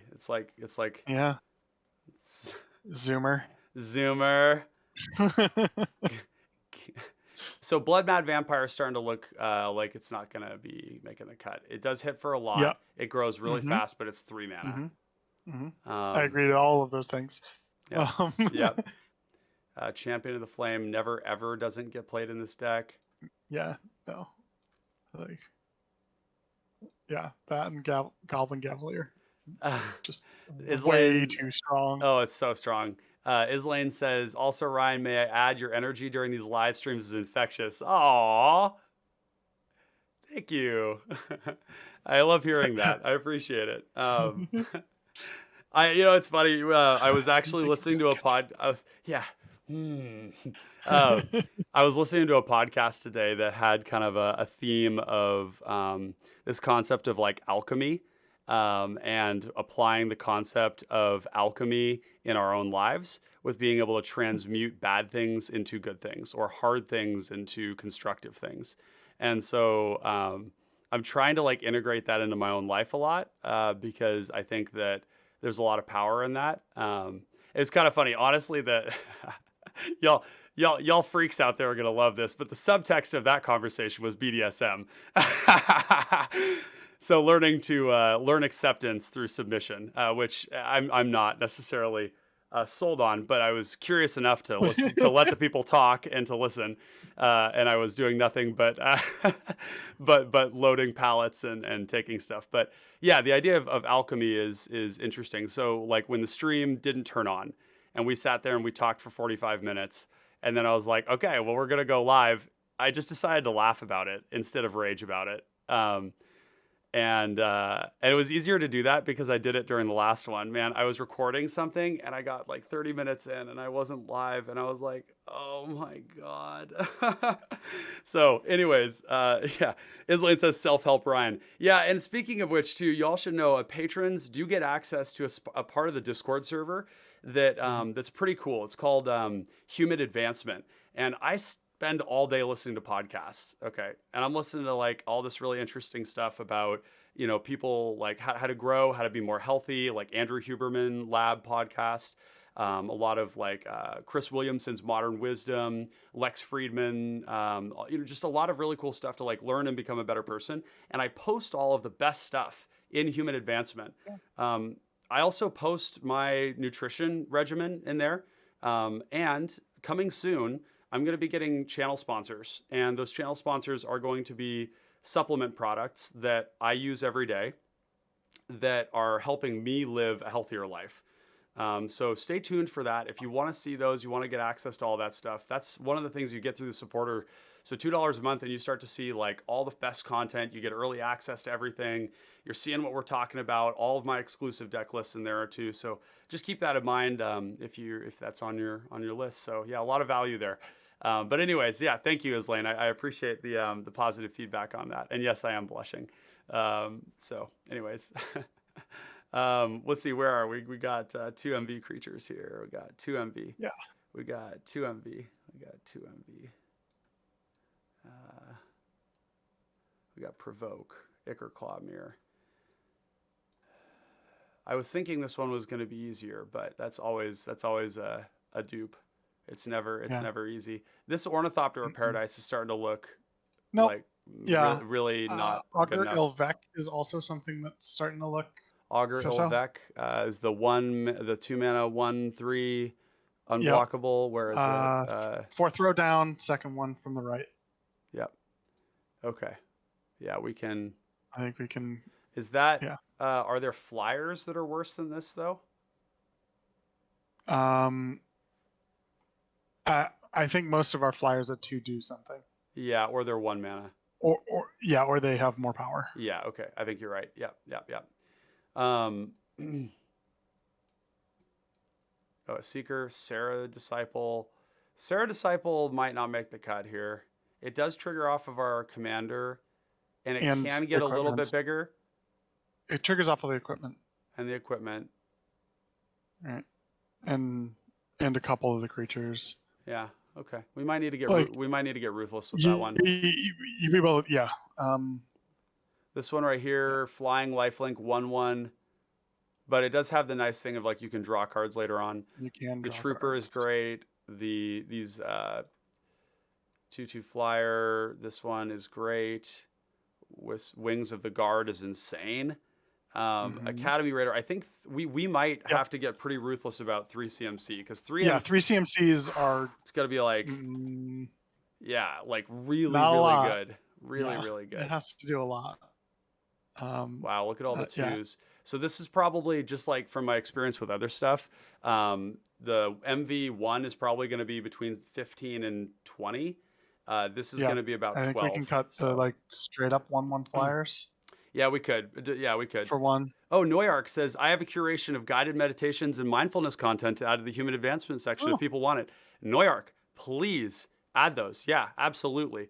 Start a thread in there and get that in there. I'll also mention, I just want to like slip this in here. I have a ulterior motive with this channel too. And it's something that, I don't know if we've talked about this, Brewbear, a little bit, but Brewbear and I have been playing Magic for a long time because he's been part of the Pauper community in where I live. I see a preponderance of health issues among both mental and physical among people in the nerd community. And I love this community. And I want to give back in ways other than just Pauper Commander in providing people the tools to support long-term well-being and a long health span. And so that's something that especially the mental health parts of it, because I mean, even this channel is a product of like 3 years of COVID, where like doing this was what kept me sane, and I got a therapist and I got all this other stuff. So like, I do want to get BetterHelp as a sponsor as well for this. Really good organization spreading that kind of stuff. So yeah, Noyark, I love the idea of adding some of that to the channel. And it's something that I really want to use this channel as like an inception point, like to like inception in these ideas about how to live healthier and to, be happier and better people and all that stuff too. So I don't have the corner on that, but I'm exposed to a lot of information about it and I want to share it. So okay, cool. So we got some comments here. How important is the holder of the equipment versus the ETB or the LTB value of the creature? We're going to have a lot of threats. I don't think we're going to run light on threats. And the fact that we can always load up a single threat, if like 3 of our creatures die and we can load up a single threat with a bunch of equipment, I think that's still converting the damage. It's still converting a lot of pressure. Yeah. So I think we have like for me, doomed traveler type stuff, Yeah. I think that there is a lot of value on the holder of the equipment having evasion specifically because it puts card pressure on your opponents. Yeah. Right. A 1/1 that trades, on the ground, a 1/1 with no abilities, just like a token that you got for free or whatever, is good, and it'll trade with a creature, and that's good. But I want to put pressure on their life total and their hand with this deck.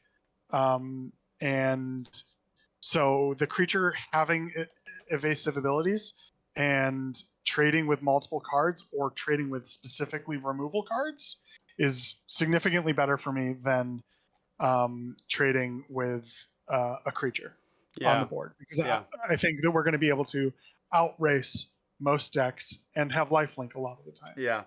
To just like win races. Yeah. I think that's a really good way to put it. We have all these forms of evasion. We have pinging evasion, but then we really like evasion is the big one. I think evasion is like one of the more important like elements of this. It's similar to the way that I built like Mentor of the Meek, where I just like want like this horde of cheap flying stuff, and then Reyav makes them really scary. And even with Reyav, they're still pushing a lot of damage in the air. And as you all know, flying is really good in this format. So, Yeah. So like, even though Doggo, like Best Boy, is good, yeah, I don't think this is the right deck for it because that doesn't push damage. yeah, it doesn't push damage. That's exactly right. Okay, so let's. Okay, so we're getting into the threes here. We're gonna go, and these have got to be damn good.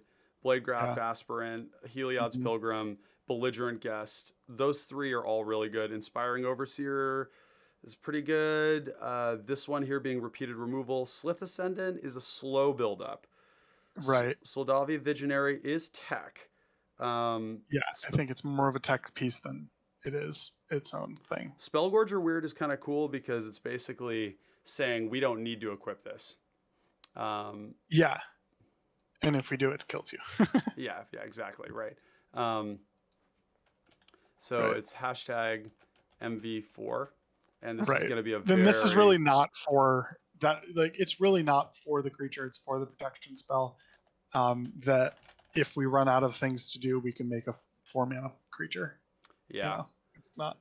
I've added Stirring Bard to our to this, and the reason I didn't do the other one is the other one is in 4 mana. It's 5 mana. So which is a lot in this curve. Yeah. Okay, so let's start cutting away the chaff here. I think Goldhound is potentially. Goldhound potentially, because Menace is worse than Flying. Yeah. So this is going to go into considering. Wait, but let's start with the lower values. The higher mana values. I mean, the one's lower on the screen. But, yeah. No, that's a good point. So we'll go to let's go to 3 here. So Academy Raider, I think, is one that we were already kind of had on the chopping block. Yep. Inspired this Overseer is not necessary. It's not necessary for. I like it, but what we were just talking about. Yeah, it's a great card, right? Like, it's a generically good card. Okay, what about Skirk Commando? This card, it can kill 2 creatures a turn. I mean, that's really good. And there has to be a creature that player controls. So what this does read, so they have to not block. Well, they have to block. I mean, it's actually you are going to kill 2 creatures every turn, or 1, if it's big, right? Because if they don't block, you hit them twice. If they do block, then they lose their creature. Just a blocker, right? Yeah. Right. So it's a must block creature. It's a must block, but all of our creatures are must block. Kind of. Yeah, I mean, to a degree, like a 5-power flyer. Yeah, maybe, but like I think, yeah. It's a good card. It's better in this deck than in any other deck. I've never seen. I just like the idea that our removal, because here's the thing: we're not going to have a lot of room for removal, and having creatures that act as removal. We're not going to. Yeah, we're going to have tapped out a lot of the time. So then I think we should try it. Let's try it. I'm cool with it. Slith Ascendant. A little bit slower, but slow. It does put. Yeah. So if we give it 1 power, it hits for 2. And then 3, so 5 on the first swing, which is not great for a 5, because really, like, if we give +1 power to a 1-drop, it hits for 4. Right. So it's actually pretty slow. I think this is just too slow. It does snowball like crazy, though. I mean, this thing is like like if it stays out for 2 turns, then it's hitting. If it gets to attack a 3rd time, you've made so much value out of that. Yeah, no, I think there's potential. Yeah, I think it's gonna have to be that one. Okay. The Soldevi Visionary. I'm just so happy with this card. I know, unblockable too. Yeah, I like it. I mean, Gretchen is a very real deck. There's a lot of real decks that play enchantments. I mean, just like blow up Pestilence. Right? I mean, it's not going to happen Pestilence very often because you're probably going to Pestilence the creature out of the way. But if you're able to protect this, then you can blow up Pestilence after they've used all their mana, which is pretty cool. Yeah. So, okay. I mean, if you give that protection from color, if you give that protection from red or black, those things. So we Um, have this gives haste too, which is crazy. Haste is very good in this Yeah, deck, right? haste is very It good. messes with the mana. It messes with the clocks. All right. So Let's go Guardian to of the Guild 2. Pact is interesting. This card is really good. I I do not want to cut this card. This is the like Yeah, that is your absolute relief ender, right? yeah, Like yeah. this is your cleanup crew. Yeah, if everything And else I think you dies and do you need just it, have this and right? you're like Bone Splitter, Urgal, like a Golem Right? skin Like gauntlets, you get like text out of Reyav, yeah, great. yeah, Like I have a couple of equipment. I'm gonna give this 4 or 5 power, yeah, and it's gonna take me a couple of turns. But like if yeah, you're not clocking me back, I'm gonna win this game. yeah. I think that's a winner You know, for I sure. think yeah. Okay, so let's start from here. These 2 mana splashable 2/1 flyers are pretty appealing to me. Um, Hmm. more so than the double white, Yeah, because we are two yeah, yeah. colors. I I think think that the 2 double white creatures so. with This one flying, here will go into considering, and then the other and then a one Leonin is something. where's the other one? Hmm. There is another. No, there's no other one. That's just that one. Oh wait, no, no, no, no. It's probably hiding down here somewhere, right? It's a two. It's yeah, the sky something. Silvok, no. It's a Leonin Sky Scanner, right? I probably missed it when we were dragging cards. Hmm. It's 2 mana, 2/2 flying, right? Yeah. And it's double white. Where is it? Hmm. Is I it? don't see it. Maybe it's Maybe in. we already cut it. Maybe I only added it to considering. Okay. Yeah, there it is. Leonin Sky Hunter. Yeah, which I actually really like. That just this card is very flavorful. I think. Yeah, Yeah, it's one a of my first EDH decks, like I think my very first EDH deck was Cats oh cool. with Oh, it's Cat Knight. Rocksha Golden Cub. That's tight. Um, Yeah. so I do want to. So we have 23 humans. Is that what our count was? Because I do want to take another look at the Pegasus. Oh yeah, yeah, yeah. That could be good. That gives Although I humans mean, flying, yeah, but we a do lot have of a our lot of humans already have humans. flying. Yeah. Yeah. Okay, Beacon. Let's look at Beacon Hawk. So this card is going to grant vigilance, basically to Two two things, creatures. which is pretty Yeah. good. Um, Hmm. hey, Breaking Bob. Yo, good morning. It's what's the Guten Tag? Wie geht's? That's to say good morning. How are you in German? Breaking Bob is our German friend here. Reyav deck building. That's right. We are doing the Reyav deck building. Okay, so the 2 drops that we're never gonna cut are these two. Beacon Hawk might still be on the block. It's Yeah. pretty good, but it's pretty good. I mean, it's pretty good, but Yeah. this is great. I don't think we ever cut this. This is No. This is Okay. like yeah, great.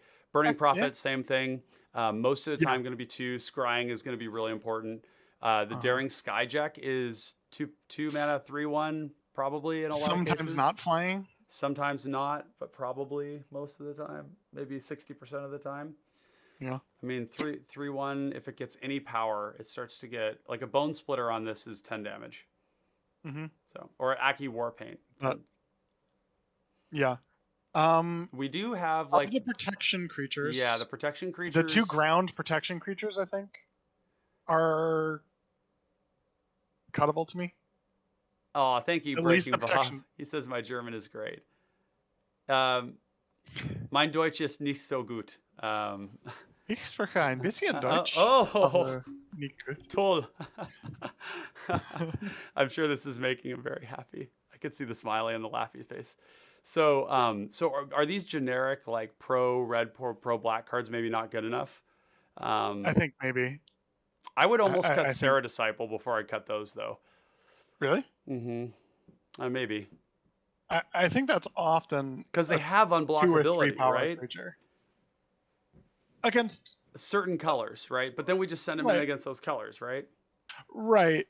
But like sometimes you don't run into those. Or once you've removed that player, then they're not unblockable. Yeah, that's true. The flying Like they don't ones have are the late game play. best ones by far. Yeah.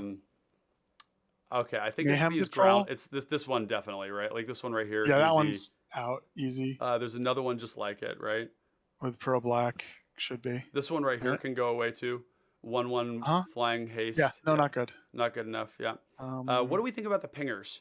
Are we happy about these? hmm. They are creatures that we can equip, and they're applying pressure. They basically have a form of unblockability, right? You cast spells and they ping.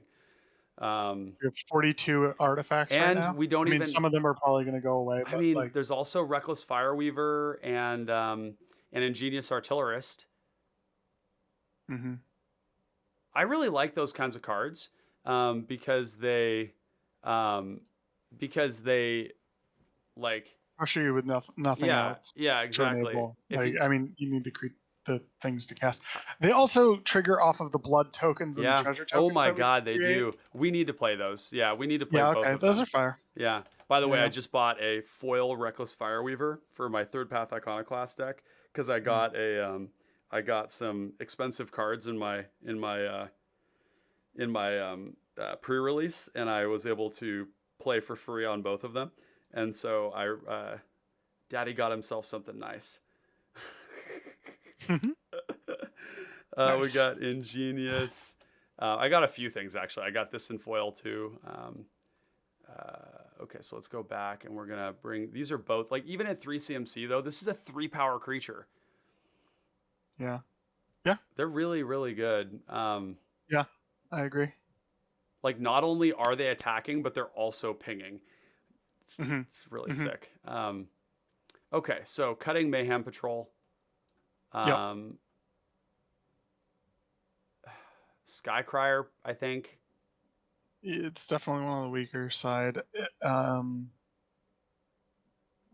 Like 2/1 flyer for for 2 is, yeah. I mean, we need a lot of cuts still. You know, we still have 60 cuts. at Sarah I think we have Disciple. 2 mana 1 2/1 flyers, right? Yeah. Sarah Disciple could go off really hard. I want to respect that fact. If we Yeah. cast 2 artifacts, or 2 equipments, and then we equip them, hmm it's gonna hit really hard. But I don't know. Gonna. I'd almost rather just have like a 2/2 unblockable. Um, hmm so this is looking pretty solid. We're down to 160. We have so much more to cut. Oh my hmm god. We have 35 of these, which is almost certainly more than we need.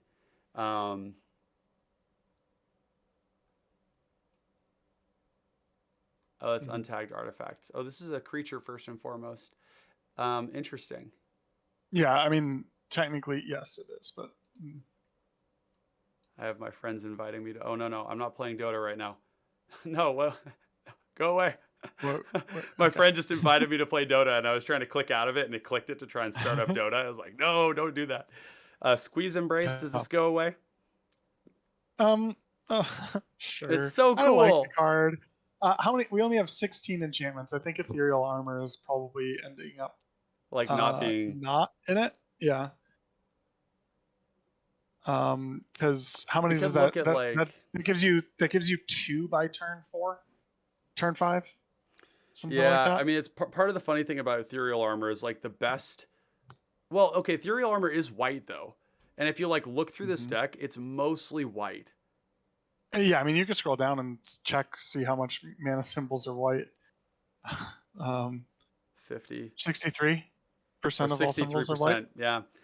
Yeah. So I do like that's the case. hmm And I think that it is frequently at the end of the game, it will be bigger than a bone splitter. hmm It also gets Yes. worse when our creatures die that have auras on them, which is kind of like hmm counter to what we want to do, right? Maybe we cut it. Let's cut it. We got to be ruthless here. Yep. These Um. are all very good. Yeah. Yeah. Squeeze Embrace is like of the ones that I'm seeing, it's the most cuttable. It's gross on Um. Reyav. It's gross on Reyav, I mean, which hits for it 8. is protection on Reyav, right? A Yeah, little bit, yeah, it at is. least. Um, yeah, they're all pretty good. This is basically a 1-drop creature. hmm This is actually really strong in this deck, Yeah, just in general. it's quite good. Yeah, we're actually going to put that under one value creatures because that's what it is. Mhm. Wow. Okay. So what's the worst here? The We have a 4 bunch of Mirrodin short stuff's pretty swords. good, but Yeah. like we need to put these under creatures. These are Mm-hmm. creatures. Mm-hmm. So we need to compare them as such. I don't think that the sandal is going to make it. It's not adding power. Haste is good. Flying is Right. good. Haste We is have a good. lot of haste and flying already. It's going to Yeah, feel yeah. stupid when we have flyers already, right? Yeah. I was thinking I had a slightly different line on those.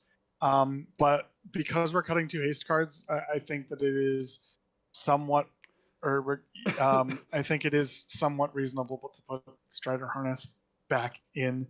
I mean, the card just like makes a thing hit a little bit harder for 3 minutes. Like maybe not. I don't know.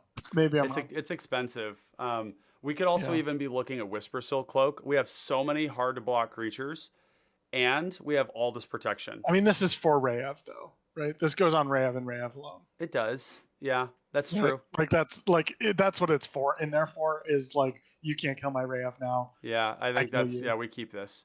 Okay. It, Vorak it's in a Battlehorn's similar vein good. as the Guild Pact, Guardian of the Guild Pact. Oh, that's true. We're Yeah, just like, like, all right, we need to end the game. yeah. Agreed. The rest of these look really good to me. 30 is not an Mhm. unreasonable number, but we're gonna It's there's gonna definitely be high. We're it's gonna yeah. we're gonna come back. There's other cards to cut before these. I mean, we might end up having to cut like madcap skills. Mhm. Um, it's heavy. It hits hard. Maybe Immolation is probably like, just because like, what do we equip that to? What do we yeah. enchant with ours? I agree. Yeah, Yeah, we immolation have like 5 could. creatures with more than 2 toughness. Yeah, that's a good point. That's a good point. Yeah. Okay. Cool. 55. All right. So we still have tons of stuff. Mhm. We're into the Mhm. the hard stuff now. And it's funny because when you think about it, it's like it's gonna come down to these cards, right? Like Yeah. probably. Mhm. Or maybe we just find Well, we maybe still had some 1 mana vanilla.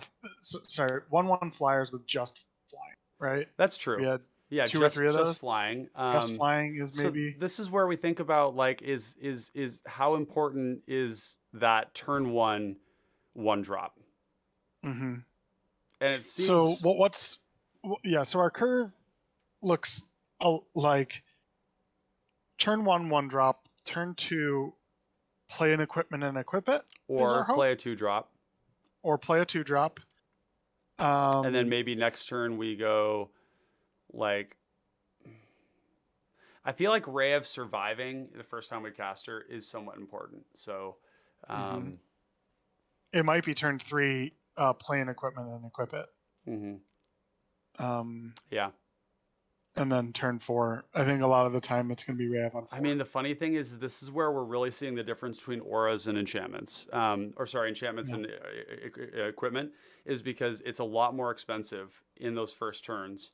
So this is Mhm. almost like it's an aggressive deck, but it's actually one that's not like it's one that sort of like continues to build up over time because you're getting all this more equipment, and then as you have more and more mana throughout the game, naturally you're just starting to load stuff up, and the things start to Yeah. get really really scary, right? But the pressure is going to be like pecking at first, you know Mhm. just thinking about how it plays out. um like even like these Vanquisher's Axe, this is 3 mana Mhm. plus 2 power is really good, but yeah, compared to like a short sword which is 2. um Yeah. You're getting 2 less damage for 1 more mana. mhm mhm Like the yeah, we have 2 of those. We have the this Vanquisher's can Axe go. and the the yeah. Okay. vigilance is cool, but it's this is also a 1 drop creature. Flare Husk. The wait, which were the dueling rapiers? Which of the ones that auto equip that's the most Four, expensive to four. equip, right? But you Yeah, know that's a lot. what I like about these though is that they're basically equipment that like they're going to be hard to re-equip. I fully get that. Yeah. But they're basically, think about it this way: these cards are Aki Warpaint that we can actually use again someday. So they're actually like they're better than those auras, right? Because we actually do Yeah. get to Yeah. reuse Yeah. them. So Mm-hmm. I think we Mm-hmm. definitely keep these ones, Okay. even though they are Okay. painful to Okay. re-equip. Um, The short swords feel good. The goggles, the The halberd. life staff is not aggressive. Well, it's actually, it is one. We're playing short swords. Oh, it gives one. It gives It one gives power. power. I thought it Yeah. gave one toughness. No, My it gives bad. power. Yeah. Okay. Yep. All right. Yep. Yeah, that's fair. Tormentor's helm is great here too. The spare dagger could probably go, but it is I one mean, and it's the one. same thing, right? It's the same thing. I Yeah. like it. This is really similar, dude. To I would cut a short sword before this one. yeah, and actually I would cut a lot of this stuff, but before I would cut short swords. I'm starting to think it's actually very similar to Oxida Finisher. We want cheap, efficient, efficient power buffs that we can equip for cheap. So even stuff Yeah, like this they're haunted equipping cloak. for cheap. I mean, I know it's good, but like we already Vigilance, have. trample, and haste. I know. Oh, Where else are we trample making and cuts? haste. Yeah, I know. It's really good. It's really good. I would absolutely cut short swords before I cut haunted cloak. Yeah. Trample and haste is so good in this deck, right? Yeah. Like now you can't block things because like it doesn't matter. It has Because trample. it doesn't matter. Yeah, the like, one to equip is what saves it. So maybe Right? maybe it's the That makes every card in the late game now is like every card we draw is also a threat with haunted cloak. it's probably Trailblazer's Torch then. Yeah. That's really, really tough. Hey, Douglas Wilson, he says, finally caught you live. That's right. Welcome to the Common Connoisseurs. Glad to have you here, my friend.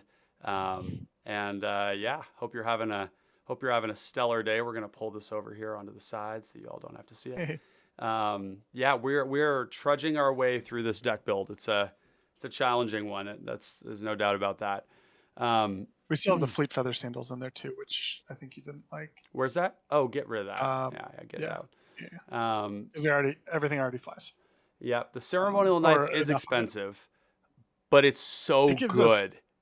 all the card selection. Yeah, right? like we're gonna have I think in most we're gonna get so many blood tokens, and it's gonna pair with that Reckless Fireweaver and Genius Artillerist stuff, and we're gonna start churning through cards. Even if it doesn't, you just get to cycle through cards. Right? Yeah, you just cycle through cards. It's just insane. Don't draw lands in the late game. Great. I think we can maybe take the spear out. It's it's Trample's really good. it's 3 mana to equip, which isn't bad. Right, it's like 3 mana cast. Oh, and 3 mana to cast and getting, I was like, right, and it's getting power and trample, and it's a removal spell later on. So I really do prize this card. I like it quite a lot. Whisper Silk Cloak is really the one that I'm really not liking. I'm not liking this card right now. Unblockable is great. Shroud is great. We have so much better protection, and it's super telegraphed, and people are gonna kill it on the stack. I hate to say it, but they have to. They have to. It does force it. They have to kill it on the stack. They can't kill it later. They have to kill it right then. Yeah. But maybe I'm not disagreeing with you. I think it's a reasonable enough cut. Yeah. I think that we can cut more of these enchantments. Maybe there's too many of these. Like this one's really good. This one's really good. This one's good. But all of these give a little bit of toughness. This one, if we go empty, it's crazy. Is huge. Yeah, that's a big buff. Which almost means that we're looking at sort of Hyena life Umbra. Link or Spirit Link. Do we have enough lifelink as it is? I don't know. What are your other options besides Cloak? Well, for protection, we have 17 protection spells. Yeah, which probably a couple of these get cut. Yep, it's going to be Crown of Awe. Yeah. That was the one I was thinking of, and potentially got a couple of the 1 mana 1-time. It could be Blessed Hippogriff. Blessed Hippogriff is cool, but we're getting down to the wire. This card is 2 cards. I've liked this card most times I've drawn it. But it's also not protection. It's just indestructible. That does it a lot though. Like that gets around a lot. Yeah, it's gonna give things flying when it attacks. Mm-hmm. Yeah, sure. It's not a nothing. I would rather cut Lauren's Escape.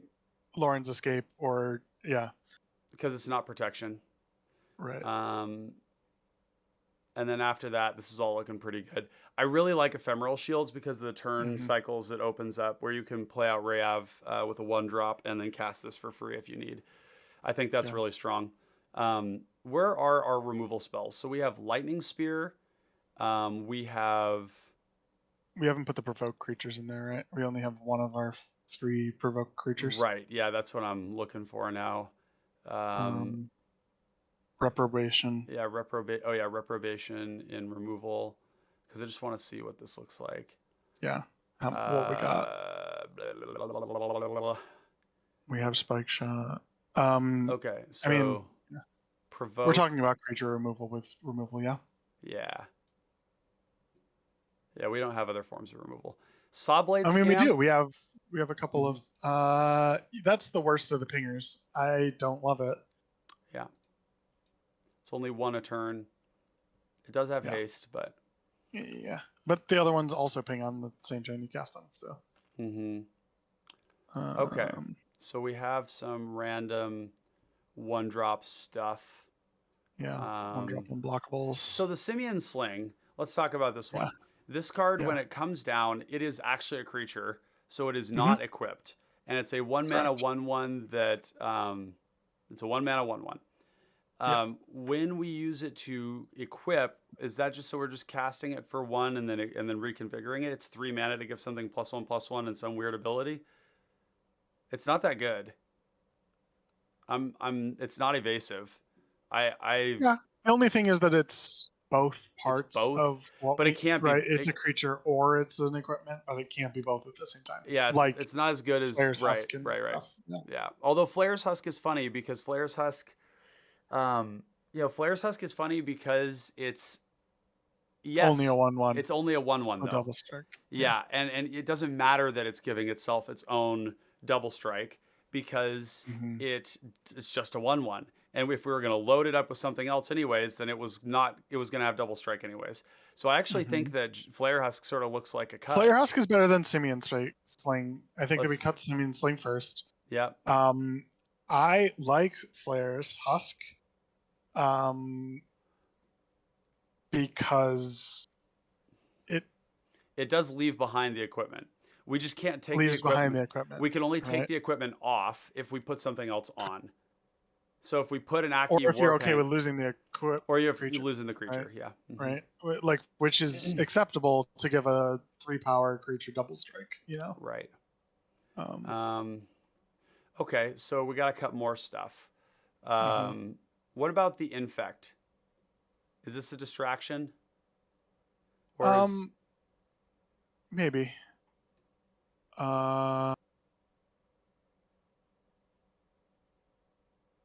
I mean, the Lost Leonin, if it gets... Needs 3 power. Yeah. Both of them need... the Ironclaw mirror needs 4. Islane says, well, I got to hit the hay, fellas, but nice hanging out with you. Islane, thank you for joining. I appreciate your supportive comments earlier. That was very kind, and I hope you sleep really well, and I'm excited. Y'all need to watch out for it. Islane has a live stream I'm going to be playing on here coming up shortly. Islane, if you want to leave details, unfortunately you can't post links. I haven't figured out the setting for that yet. But if you want to leave details for the folks down below in the chat, please do for when that game will be. That'll be a live one. And also, for those of you who are here, you should go check out the Possibility Storm and Islane's content. He makes great CPDH stuff. So thanks for being here, buddy. Okay. Right. Boy. The protection creatures on the ground, I don't love them. The disciples. These two? Mm-hmm. Okay. Yep. They were probably the cuts. Yeah. We got excited about them early, but yeah, we got lots of lifelink here. I'm realizing we've got Seeker of the Way. We do. I think this is where we might, if we count this up, I think we're going to find that it's okay to cut those other ones. The 2 auras. So this one, oh, it's not that much. We also have the that one equipment that gains you 4 life. Wait, do we not have Healer's Hawk in here? What? Healer's Hawk is not in here. That was one of the very first. Yeah, it was just not labeled. Okay, I was like, there's no way we don't. Yeah, so I need to go and remove tag, and this is going to be kind of tedious, but we got to get this because I have it under creatures at first, and instead of the mana values, I forgot to start off with the mana values, so remove tag. Sorry, chat. I'm a clean freak when it comes to building my decks, and I need the Oh no! What did I do? What did I just pull that Removed from? all I tags. removed all tags from Healer's Hawk. I did it It should again. be. Yeah. Healer's Hawk was stranded. Remove tag. Is there a let's see, remove tag. Oh, that'd be a great thing for them to have a It would be. I have looked for that in the past, and I was hoping that you had some way. you thought I might have the technology. Yeah.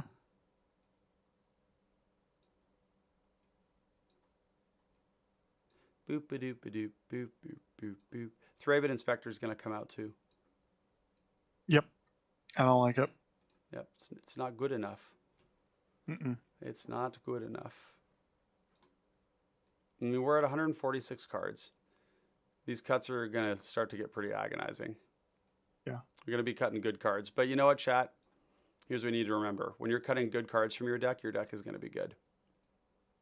When you have that many good options, and it's like hard, that's the juice. That's when you know you're onto something. So transmute that suffering into pride for when you construct your deck. Belligerent Guest, man, that card is going to be sweet. Mm-hmm. Yeah, I really like all the stuff that triggers off of damage is so good. Yeah. What do we think about the Neonate? Insolent Neonate? Yep. It's on the lower side. Yep. Yeah. Go for it. We still have 25 one drops. That's too many. Wait. Let me actually remove this into considering. There we go. What about Hyena Umbra? First strike's kind of dumb. It's just +1 power. Totem Armor's cool. Totem Armor is cool.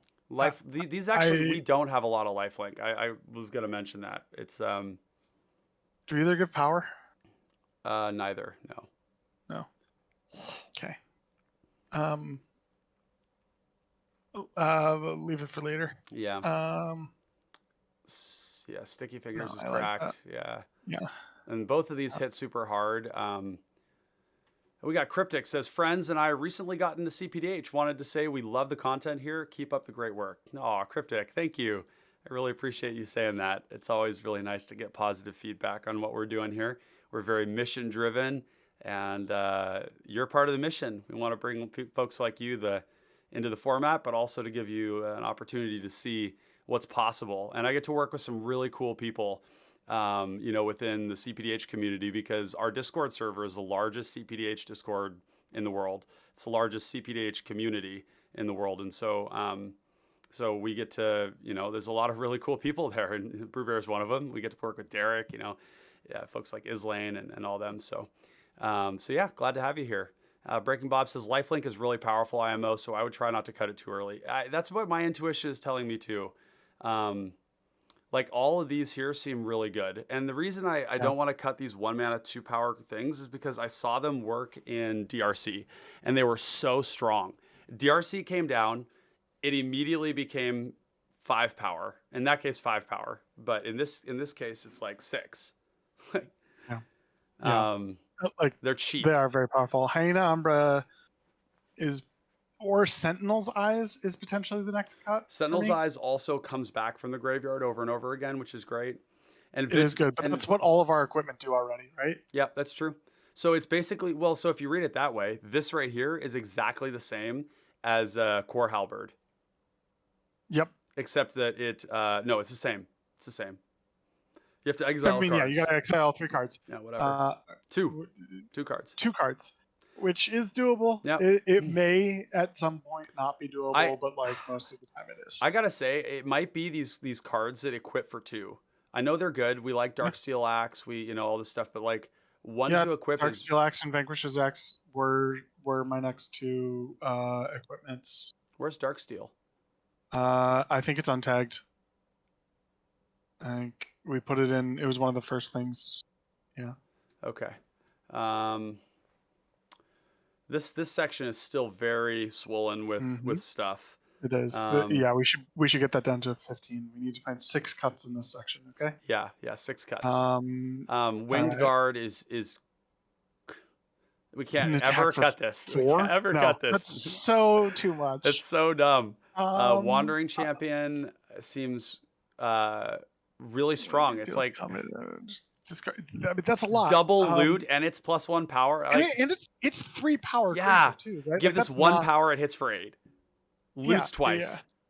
yeah. No. No, we don't cut this like ever. Beacon Hawk is a look. Yeah, Beacon Hawk, I think is the cut here. It's Daring Uh, Skyjack might not be yeah, Daring reliable Skyjack is enough. out. It's out. Yeah. Like in the fact that it can fail. What about these pro black? Well, these are flying, so they're good. Flying pros. And Bob says, Bomber needs to get 4 attack, which is a lot yeah, it's a to lot. kill people. It's hard to block. You can't block this. No, you can't block it. You can't block. Actually, it is absolutely unblockable. It's actually unblockable. No, because Yeah, you do have to block it very regularly. Well, but it's unwinnable to block. You can't. Oh, block because it it doesn't have properly, trample. right? Yeah. So it's like the It Abyss. doesn't have trample. It's Right. removal. So, but like against tokens, it's not great. Yeah. Yeah. I think Like, the Infect might be a distraction. We might need to pick a lane here and just. I like the other one better. Yeah, it's not as hard. 3 power to 4 power is a significant difference. Yeah. By the way, Bob says, totally agree with Cryptic. I totally love your high quality content. I learn so much every time, and I directly use this to keep pushing and building up the PDH community here in South Germany. Oh my God. I love to hear that. That's so awesome. Yeah, we actually this guy here? He's a boss. Stop it. Here, I need you to hold down the fort for a second. If y'all can hear, my voice is destroyed. Don't smoke vapes, okay? Just don't do that. You've probably seen me on stream before. This is why. So hold on. I need some water. And Zach, you can keep... you can make cuts on your end, too, and I'll refresh. I can. All right. I need to refresh my page.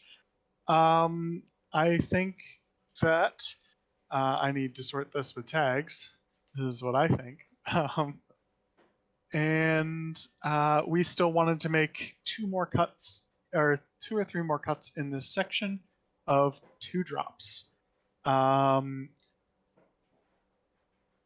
2 mana, 2/2, absolutely unblockable with Shadow. Burning Prophet can be a 1/1. So I think that that's maybe on the cutting block.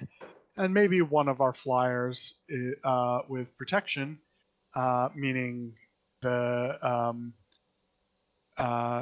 Falcon or, yeah, one of the 2 Falcons that we have, maybe on the cutting block for me. Potentially both. We need to find 3 cuts. Those might be our 3 cuts. Yeah. And I can't find anything. The only other thing that I would consider cutting would be our pingers. They deal 3 damage each time we cast an equipment. Whereas, so that's likely not going to be much more than 3 damage a turn. Then they can attack for another 4. So they can deal 7 damage in a turn. I think every other card here does more than 7 damage in a turn in value. I have returned. Yeah. So all right. So what did we cut? All right. I have 2 ideas here. I haven't cut anything yet. Oh, okay. Sorry. Yeah, I think that Burning Prophet and our 2 pingers. No evasion. They don't have evasion. And we don't have a ton of card draw, right? So in the mid game, even Firebrand Archer is or Kessig Flame Breather, anyways, is likely to ping 1 time a turn if we play an equipment, and swing for 2. So swing for 4. So if it gets 2 pings, that's 6 damage. And then if it swings, it's almost like the 2 power on the Firebrand Archer is like way better, right? Yeah. So I think that Kessig Flame Breather can go.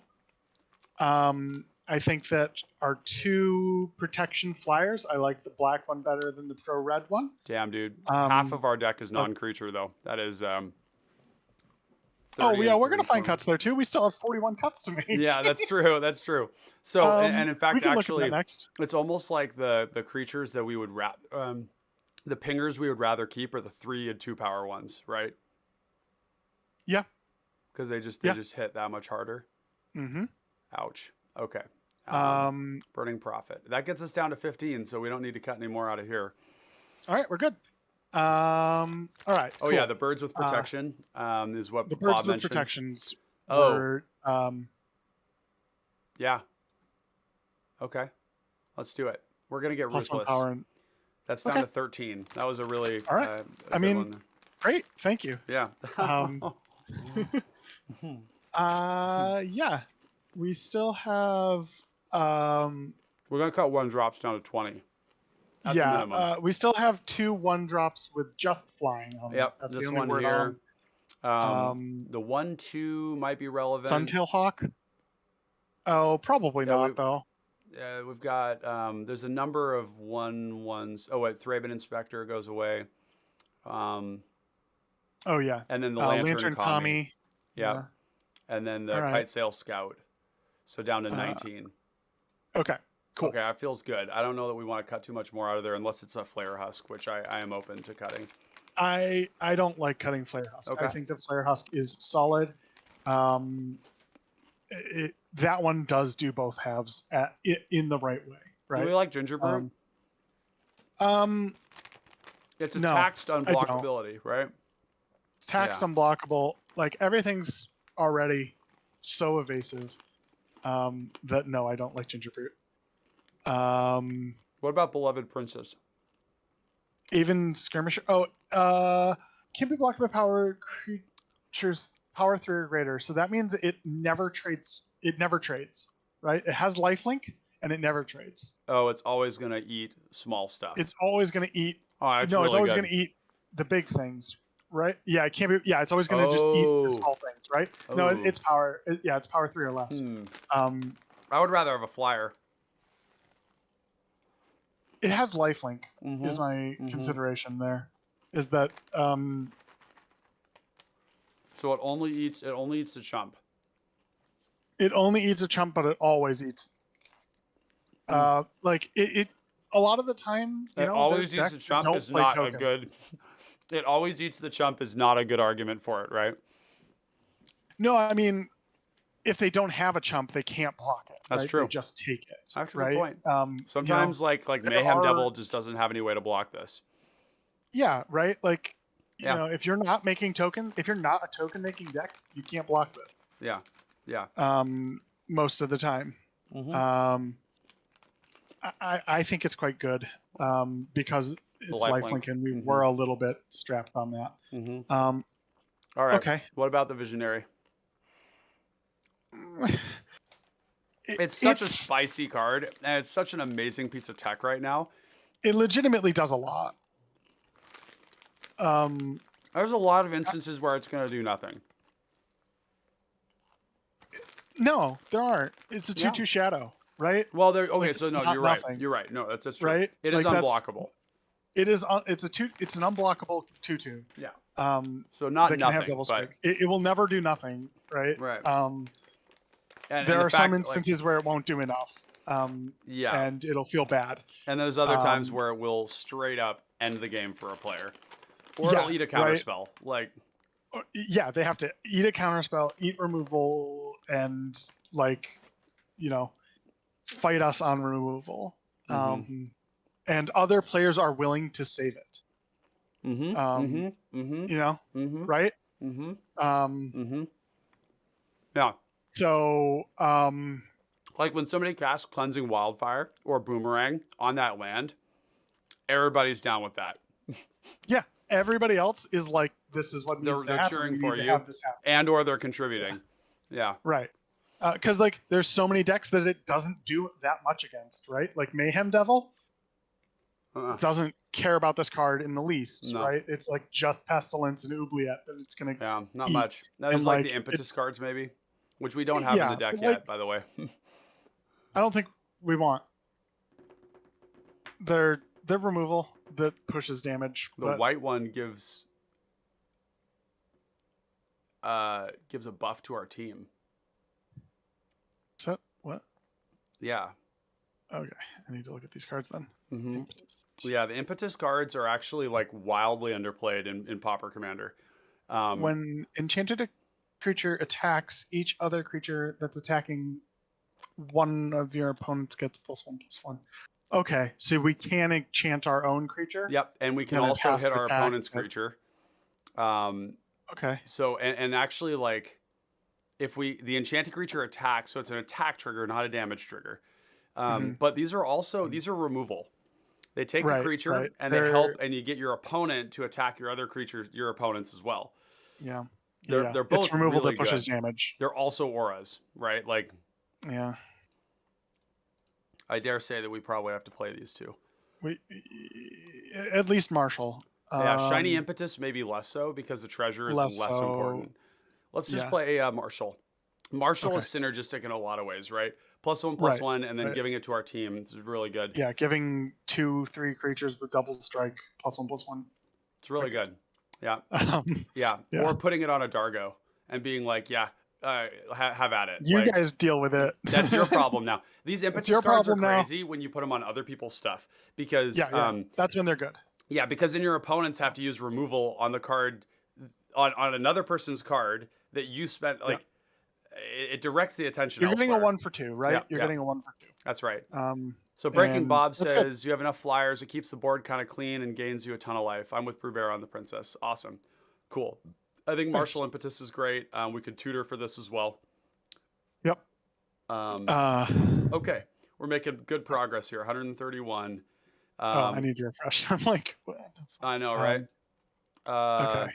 I'm honest, dude. Hippogriff is starting to look like the Hippogriff is starting to look like a cut. Yeah. Yep. I hate that. I hate it too. I've enjoyed having that card in my hand like so many times in a game. It's strong. In games like with Virtuoso, it's just like one of my more favorite cards. But it was surrounded by pure gasoline. What about Fairy Guide Mother? Is this premium? Yes, it is. I think it is. Yeah. +2/+1. It's 2 cards on and flying. one. You're flying. Right. Yeah. Like it's a 1-mana flyer with put that on like Gavalier or something and just. I love that we just have this random like venture effect too, repeat venture effect. Because if we like gain the initiative from somebody and then we can pay 3, flyer. Yeah, exactly to like venture and then we get the counters right away. Yeah, pretty slick. We're not cutting from creatures anymore. We're at 41 creatures. I don't think so. Yeah, we're Stirring Bard maybe. Pretty quickly. But Stirring Bard seems crazy good. I mean, it's Haste like and Menace are quite good. Yeah, Haste and Menace, Haste and Menace, and Double Strike, and the initiative for the counters, and the goad. No, I don't think that's initiative is so good that it's almost criminal that we cut the Trailblazer's Torch. Like that almost is still wrong. The 1 to equip equipment that gives us the initiative. I don't know. I cut it because I was confused and lost. I do think it's right in the end. Okay. We have a lot of this. Madcap Skills is gonna go. Eland Umbra is gonna go. Squeeze Embrace is gonna go. Yeah. Okay. Yeah. Bravado is gonna go. Right. We want efficient. Dude, we still have to cut 26 cards. Oh my god. Chat, give me strength. I am weak. God, I can't even look at it. I have the deck sitting right here next to me, and there's so many cards that I have in this pile of cards that aren't even in this list yet. I shouldn't look at it, but I'm gonna do it.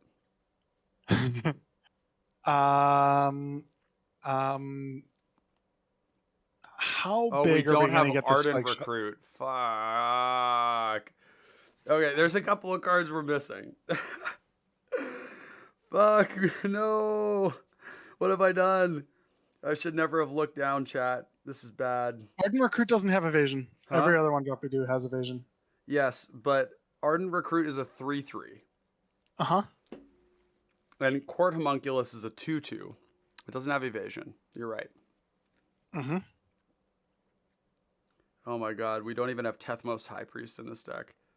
Holy shit. We didn't go the aura route. We have like 10 auras. 18 enchantments. Okay. Maybe I'm... Oh, I missed the protection spells, yeah. Mm-hmm. The 13 protection spells all target, or all but 3 of those target. Mm-hmm. So we have 10 there, and then... Yeah. We have a lot. Yeah. Tethmos High Priest would slap in this deck. It does. It does. Like all the creatures, extremely all hard. the creatures are too. Yeah. All right. You're right. You're right. We're playing it. Oh no. Oh, what have I done? Damn it. Oh no. You're right. Okay. This is this the section that they have to come out of? Maybe there's some bad stuff. How many equipments do we have? 23. We have 23. That's a we lot. Could probably go down to 20. We're cutting God's Willing too. I think so. Well, wait. So we cut Lauren's Escape because it was protection and hexproof, right? Mm-hmm. You know, Shield of Duty and Reason does come to mind. I mean, it kills players that combo.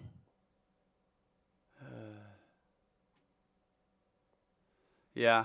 And it stops bounce, but bounce isn't that big of a deal to us because we're not putting counters on things usually, and we're not putting auras on things usually.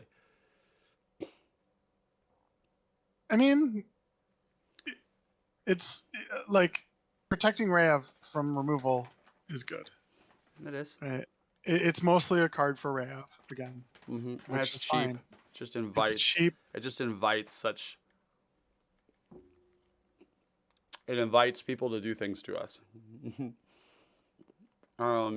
Yeah, but those things are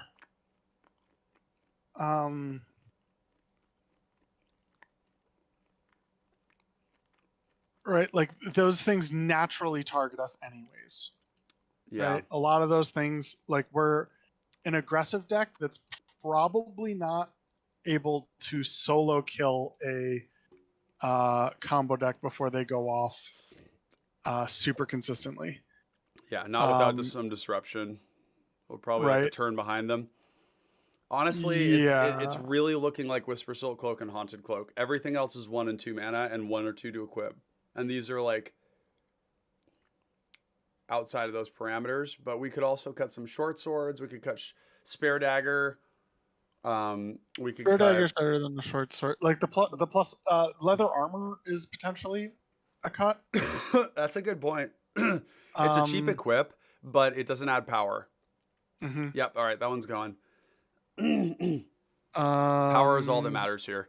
Vorak Battlehorns does not add power.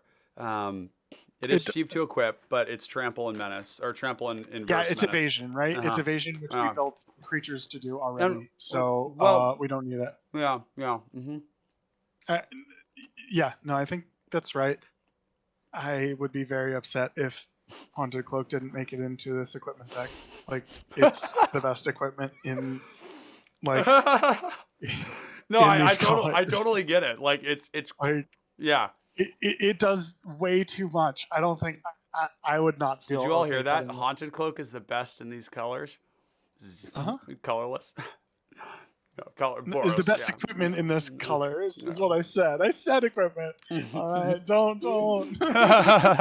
take my words out of context. Cut off the first half. Oh my god. Okay, so what else we got? Bonesaw's looking exceptional. Bonesaw's great. Inventor's Goggles looking good.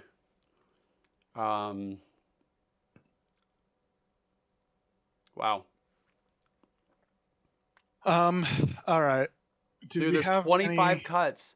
Are we sure we have like where are the other card? Where is the bloat? Oh Where my god, is there's the like a load? whole section of this deck that needs 13, to go. 20, 21 creatures, 33 Is there like a lost creatures, stack of 34. 7 cards or something? Yeah. There really isn't. Uh, God all damn right. it. It's the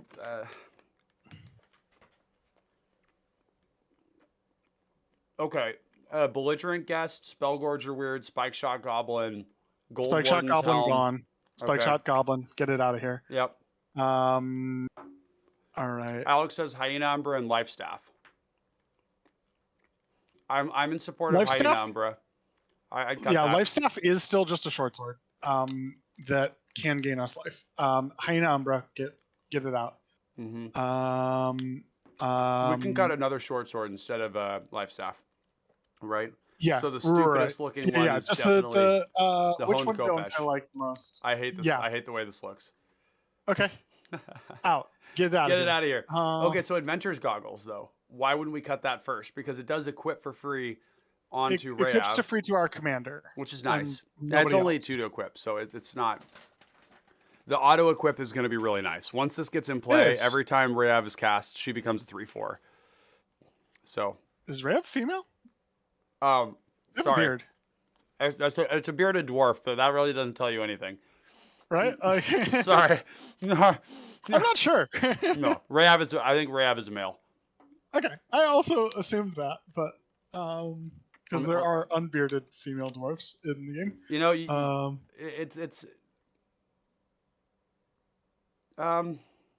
this is actually not relevant. But sometimes people present differently. Who knows? Maybe Reyav is they. True. Maybe Reyav is they. Okay, but in any case, Spellgorger Beard is like one of like 3 creatures that doesn't have evasion, or actually, Ingenious Artillerist is maybe my cut before that. Ingenious Artillerist does damage even when it's not hitting in combat, which I really like. And these cards with the Prying Blade Gold Vein pick shit is crazy. We have four of those effects. Mother. Right, like Yeah. I don't even think we should have cut the Reckless Fireweaver. Like I think the Reckless Fireweaver is actually yeah, we gotta get that back in here. That's double triggers. So a lot of these say combat damage, right? All of Prying Blade says combat damage.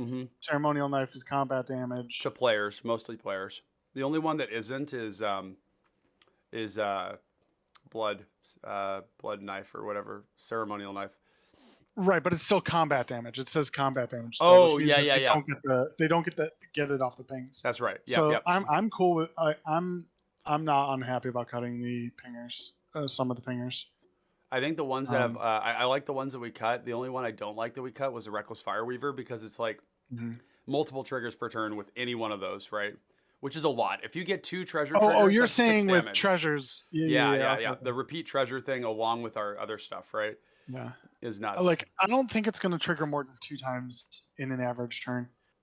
But even if it like that's 6 damage off the triggers, and you know the other thing to keep in mind, these eat removal. These eat removal, and they should. Like they're very strong. They apply a lot of damage.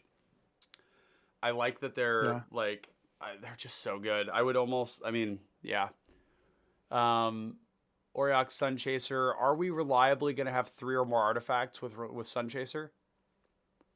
I think we so. Have 26 artifacts. So 26 and bloods and treasures. But like on turn 2, turn 3, turn 4, it's probably like turn 5 or more. Yeah. It's a little slow. It's going in considering. Yeah. Neonate snowballs really hard. So it does. It doesn't have evasion though. That's true. And we don't have a lot of ways to give it evasion. Yeah. I think we have to cut that then. Boy, but think about it though. If we put +2/+2 on it, and we hit somebody. No, I think it's fast enough. I think it's 4, and then it hits for it's 3, 9. 4, so it's 7. It hits for 9 it's if 9 you damage. Oh, and then it's yeah. It's a lot. It's a lot. Uh-huh. It hits for a lot. And then it's 5 plus. Yeah, If it's it ever 9 gets and then protection and it 12. starts hitting Yeah. somebody, it hmm just seems really good. It's yeah. No, I think it's probably too good. Too good to cut. Um. Wow, I was not anticipating this would be this hard. What about this 1/1 Pro Black? Yeah. Get it. Okay, good. Our 1-drops are so premium now. Yeah, they really are. Like they're Loyal Pegasus is like maybe our worst one. Wait. can't attack or block alone. When is it ever not attacking with friends? No, I'm sorry. We still have Rustwing Falcon in there, which is a 1/2 Oh yeah, flyer. Like it's just Yep. 1 toughness. Like no. yeah. Goal, man. I just feel like so this is an interesting one. This 4 Mirrodin card does not get power from the equipment. Yeah. Right. Sorry, so bud. re-equipping it. Yeah. Okay. I mean, it's really good. It's like a 2/3 double strike for 3. That Which is rate. That's rate. It's very that's true. It's rate. That is rate. Yeah, that was one we should have cut before. What about this one? Equip spot, 1 less to cast. Okay, so this is nuts because you can load this thing up with every short sword in play, and like one-shot somebody. Okay. In Guardian, we like. In protection, angelic intervention, ephemeral shields. No. None of these. Maybe it's shielded. I think it is shield of duty reason. Yeah. Okay. We have to be pretty ruthless here. Emerge Unscathed is probably my next pick over God's in this Unwilling? section. No, God's Willing is worse. You're right. Yeah. All right. Well, we don't want to go any lower than this though. This is actually I'm almost nervous as it is. Lightning Spear is kind of low. Yep. Slow. God. I know we don't have a lot of removal here, but well, it's not in here for removal, right? Right. But yeah. Bob asks, question: if you have an EQ with a cheap, so it equip with a cheap equip cost and equip to all of your creatures after another, do they all have double strike for the turn? No, because it's when they're attacking, I believe. Correct. Yeah, when they attack. Yep. Yeah, so there's no way to like grant them all double strike. So they don't gain double strike for having been equipped, right? That's what it would have to say. It would have to say when a creature is equipped, it gains double strike. And then you could shift it over and over and over again. Yeah. Jesus. So man. even the ones that have the reattach one, like cranial plating does, there's a cycle of equipment that do that. You still can't stack those triggers. I won't forget the question, Bob. I knew what you were going for. I think it's a really cool idea. It doesn't work that way, unfortunately, but that would be spicy. Okay.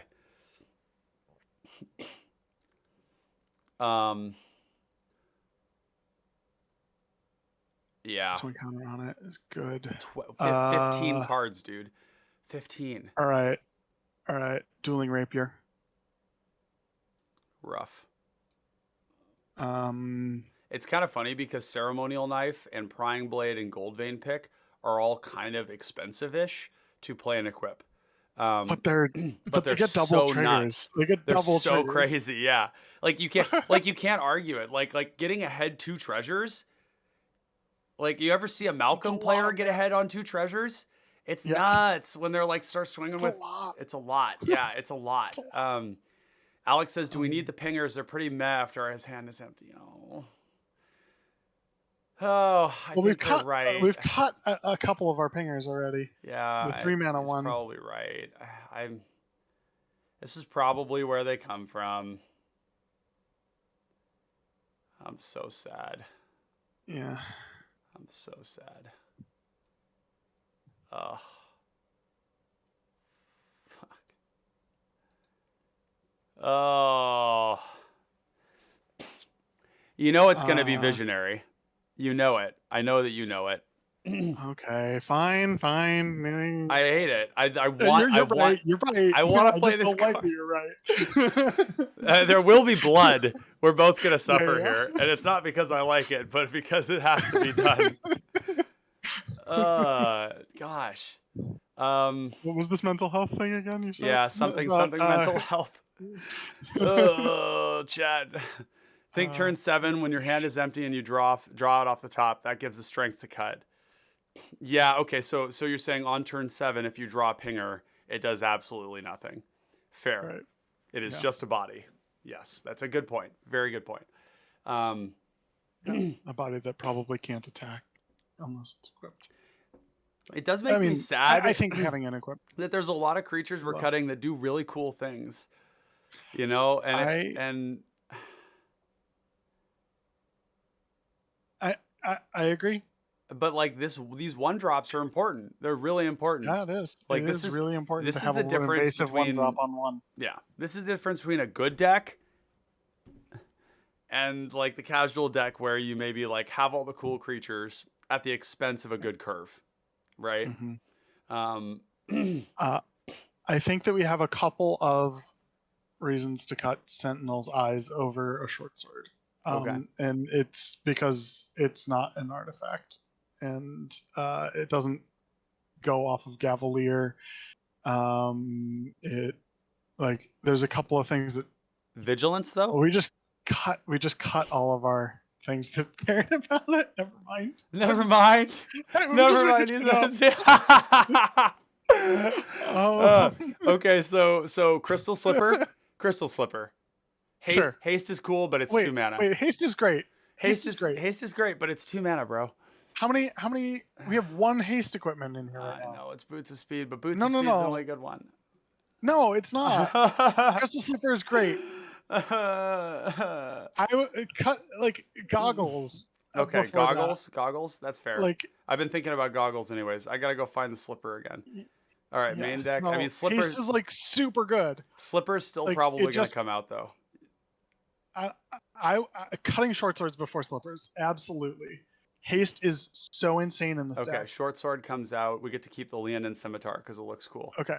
That's the coolest one. We're down to 16. All right. We have some of these 25 enchantments, maybe. 25 auras and enchantments is what we currently have. It's stupid that, I mean, it's like Martial Impetus is so strong in this deck. Now, think about it this way. Martial Impetus, if we put it on our own creatures, it becomes a 2-for-1, where they kill our thing. Mm-hmm. So it's never going to do cool things for us unless we lean into that risk, which I don't like. Mm-hmm. It does help our It is opponents mostly apply a removal. pressure. It's a removal Right. spell. It's a removal spell that lowers our opponent's life levels. So what about this? What if we cut Fur of the Bitten? Mm-hmm. Because these other ones are good. They're just better, right? I think. Yeah. I mean, none of these I give as agree. much toughness.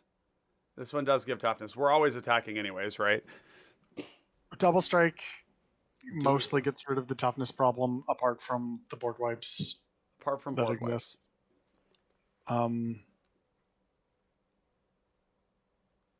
Skirk Commando. Oh man, this is such shit. We have no interaction, bro. None.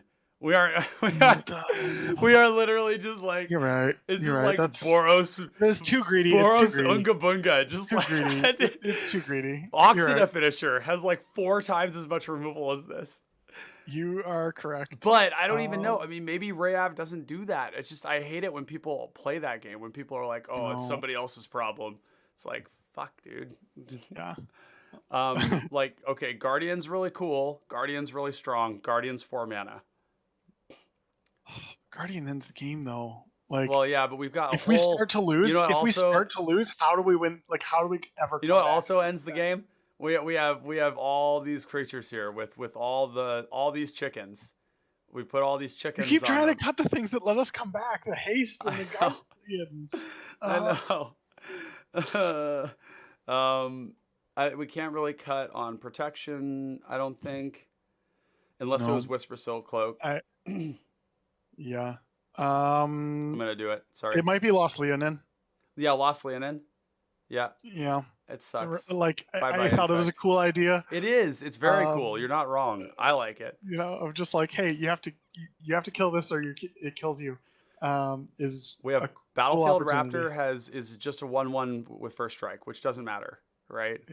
Battlefield Raptor. It's just Where? 1/2 flying with first strike. We give it double strike, so can cut So it's that. mostly just a flyer, anyways. Yeah. Yeah. I hate that we're cutting one drops. Like this is such an important Me category, too. but like we still need 5 more we still cuts. need cuts, and they need to come from somewhere. We need we need density of equipments. We need really 2 equipments on turn 4. Right. So Martial Like Impetus is going. Okay. And then Fur of the Bitten could stay. Dust Corona is unblockability for a flyer. Aki Warpaint is like Fur of the Bitten, but slightly worse. We have 34 lands. We have no mana rocks, so I don't think we're cutting there. And we have no card selection either. So it's not like just the blood Darcy tokens where that you're we like get 31 lands. sometimes. All right. So which of the 1 mana auras is it then? I think these lifelink effects are pretty important. Yeah. But they are tutorable. So there is that. Heliod's Pilgrim can find them. Sure. But we want to find other things. Are these what we're Pilgrim. finding? I hope not. Yeah. I hope not. Is it Heliod's Pilgrim? It's not a very aggressive card. Dude, it's really weird, but you might be right. Yeah, so it gets lifelink. Which of our enchantments does it find, right? Like it gives us lifelink. It gives us lifelink, gives us vigilance, sticky fingers, and it might give us it gives us unblockability. It does it gives you know what it gives us? Benevolent Blessing and Showmana's Blessing. You're right. That's what it gets. Right. Yeah. That's what's it gets most of the time. You're right. Yeah. Protection. I forgot about protection. There are times where I've cut Heliod's Pilgrim from weird places. I don't run it in Virtuoso. Even though I run a lot of auras. I run like 20 auras or something like that. Yeah, you just don't need it.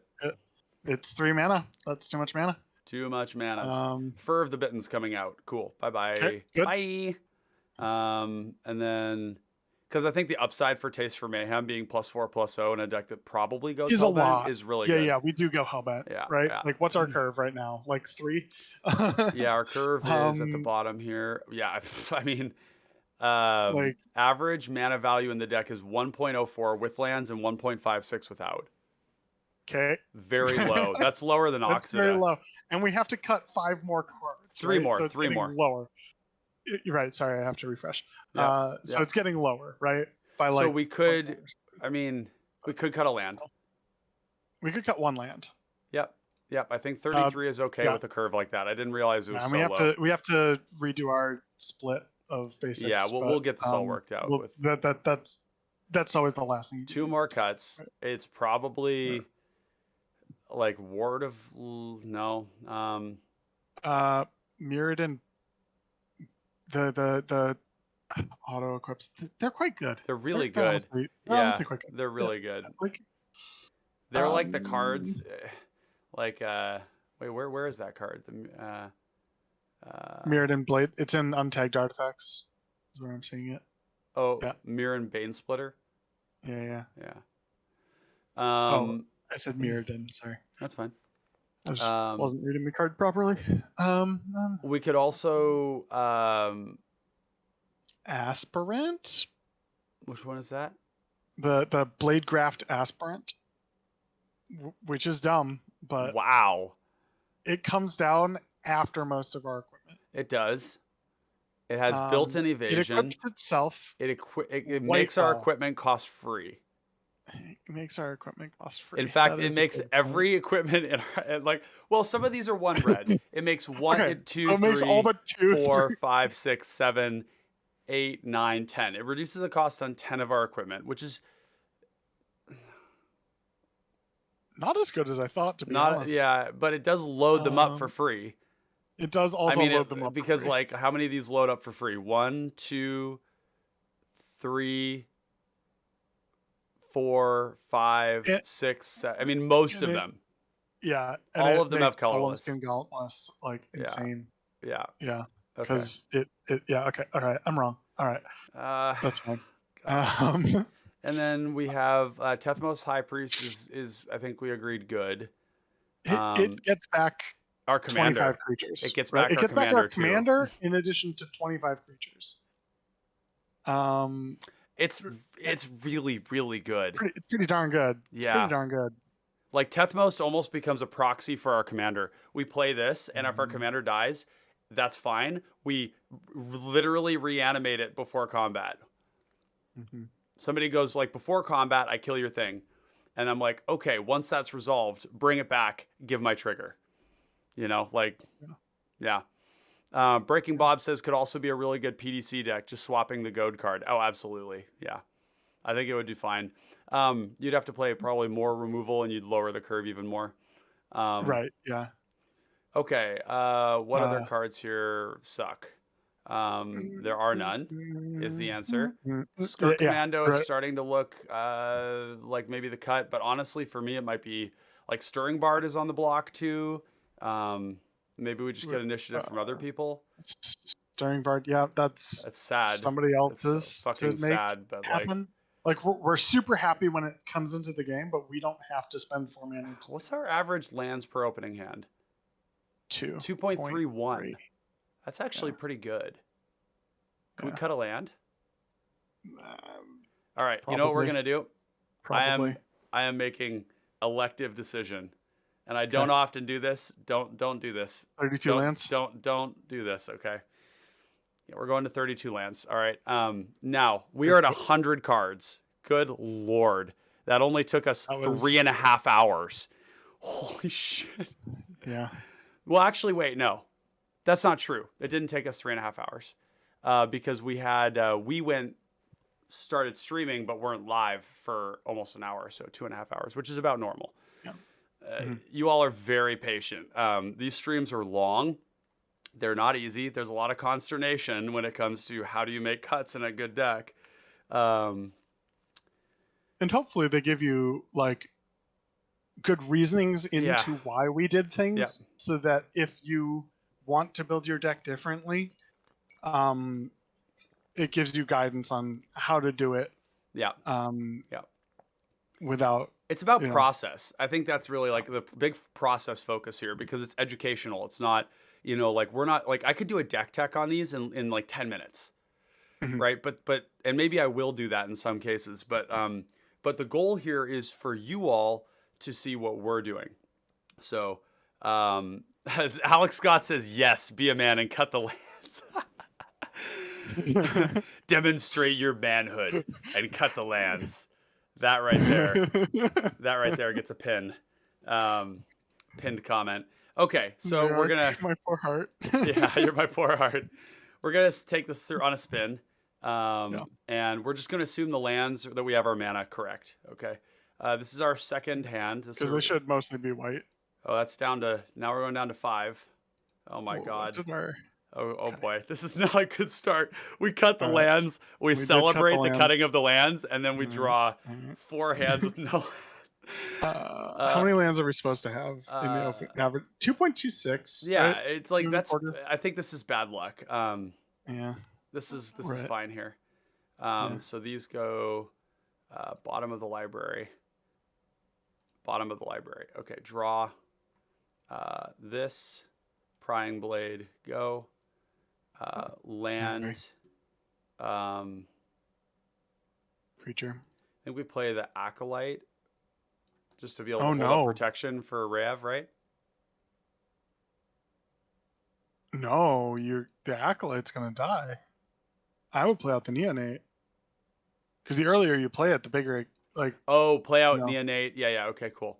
And then I was just thinking if we have this out, then the third land means we actually don't have enough white, but we will be able to play Reyav in that. Okay, so that 1, 2, equip. Let's say we just get in for 3. Somebody's and probably we make open now. Yeah, somebody's open, and they're not gonna mess with this probably. So we got that, and then we go 1 for. I think we hold this. We don't want to scare people. Yeah. Now we go range. 1, 2. We don't have any protection for Rev, unfortunately. You're right. Now we play the Acolyte, I think, then. Yeah. So like this. So now we play 1, 2 Acolyte. 1 for the Golem Skin Gauntlets. Or we equip. Yeah, I think we equip it. Is my preference. Yeah, no, that's a good point. Yep, get the we play that out when you don't have anything to equip. Yeah. Okay. So we've got that, and then we've got the token up, and then pass. Oh boy. Now we go Reyav. Noyark says, I'm off to bed, but the beginnings of my contribution to the human advancement resources are live. Become a member, y'all. Supporting the content you love is important. Take it from Noyark. Noyark has long been our first contributor and has been very generous with his support. So he's a good lad. He contributes well to the community. He is also one of our mods. And thank you, Noyark, for contributing to that section. And for all of you who are connoisseurs of fine common cardboard and patrons, if you have things you want to add to human advancement, please do. Even if it's just an interesting podcast. I listened to a really fascinating podcast on the Sean Ryan show, which is pretty conservative, and I don't tend to venture there, but it was an interview with a CIA agent who had some like really interesting perspective. And I frankly just like couldn't stop listening to it because it was so compelling and so different from what you normally hear in your day-to-day life. So I should post that there too, but I haven't yet. Okay. So we got Reyav. Cast Boots of Speed. Hold up the one. Hopefully protection from red matters. You swing. And this is I mean, this is a lot. This hand is definitely gimped by what, you know. This is looking bad too. But yeah. It did. All right, let's just say we have this. Nobody uses the kill spells because we have this up. They don't want to waste. Yeah. And then okay, stave off. All right, now we're cooking. Because this right here, that's a. I think you start hooking up the acolyte because it probably gets in on somebody. But one. Wait, does that give trample? 2, 3. Oh no, you're 8. right. You're right. Well, it doesn't have trample though. Yeah. But like. Yeah, you're right. Now nobody can attack you because. But it's only +1/+0. So we're almost better not casting this and just equipping Boots of Speed. Yeah. To this. Yeah. And then maybe we do cast it. You just cast it and leave it. Yep. Okay. We do the thing. Abyss, we're actually making people, this is actually we have a lot of treasures now that I think about it because we've been hitting people. Yeah, I mean, anytime we could get in with that neonate. So right? we should have 3. Grew by 2. So we should have 3. So at this and point, then have 2 more power. Yeah. Wow, terrifying. Put this on here like that, and we've got this up. We go to combat. Somebody probably tries to kill it, and we use stave off, and then next turn. Oh, that's a great draw. Next turn we go Tethmost. Actually, no. We go to combat first. No, you can go to combat with the hybrid. Oh, we actually made it. We made a treasure with the neonate too. So, 1, 2, 3, Tethmost. We just wouldn't have had 2. I didn't think we would have 2 for this. We have to wait till combat, and then have it. So then we have Angelic Intervention. I mean, yeah, this is powerful. This is turn 7. You can see the power of the prying blades. It's very strong. Let's restart this one. This one was hard. Yeah, this is more normal. This hands, is right? very good. Probably. Yeah. Yeah. So oh wow. Nope. Provoker. Wow. Or which we don't have any equipment. So I think we go Fairy Guide Mother. Oh, there's the equipment. So now we go. I think we wait till we have. You want the creature equipped before Reyav does anything, right? So just play the trooper. Yeah. Swing for 1. That was a good draw. Because now what we can do is we can go 1, 2, 3 and cast this and the provoke. And then next turn what we'll do is we'll play the oh wow. Gross. Super gross. In fact, I think we just lock this down. Yep. Right. And our stuff doesn't die to removals. Slows us down a little bit, but it's fine. Sure. And we keep up our mana. Right. Again, we don't we're not trying to go blistering fast, right? That's probably the more aura-centric So Reyav, Voltron plan. this is quite the wind-up. I will say, Yeah. Like none of these creatures Hitting are for equipped. 5? Yeah. It's still 5 damage. We're still 4 hitting. damage at least, right? Yeah, we're still attacking with like these here. This is the turn where we go crazy though. Like 1 for the war paint, probably. Bob says, Ryan, the list is available on your Moxfield page, right? Yes, it is. That's correct, and it's in the link description below. The link to the deck. You'll see it down there. So Aki Warpaint on the provoke creature, because I think we can start killing some stuff, and then we go 1 for on the shadow creature, because it's the biggest. But vigilance isn't useful on shadow, right? But it's the biggest. It pushes 2 more damage, right? Oh, that's true, because it's getting double strike. Yeah, that's a good point. So maybe we go Aki Warpaint on this. That actually pushes the most damage. Yeah. Like that.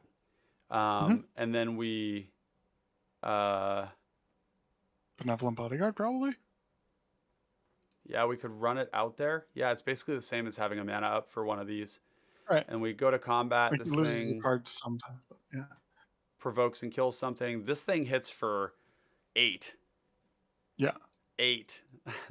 You know, I know that we talked about the equipment being really strong and everything, but there is something to be said for how disgusting that is. The efficiency. The equipment is really expensive.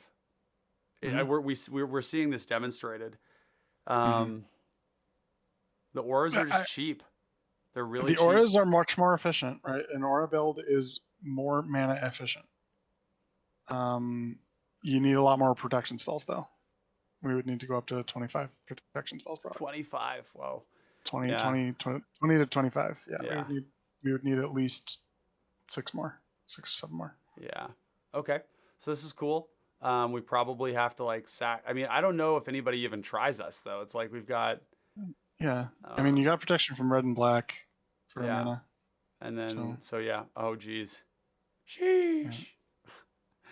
Like this almost just goes on here. It might. Or yeah, I mean, I turn this into a machine gun.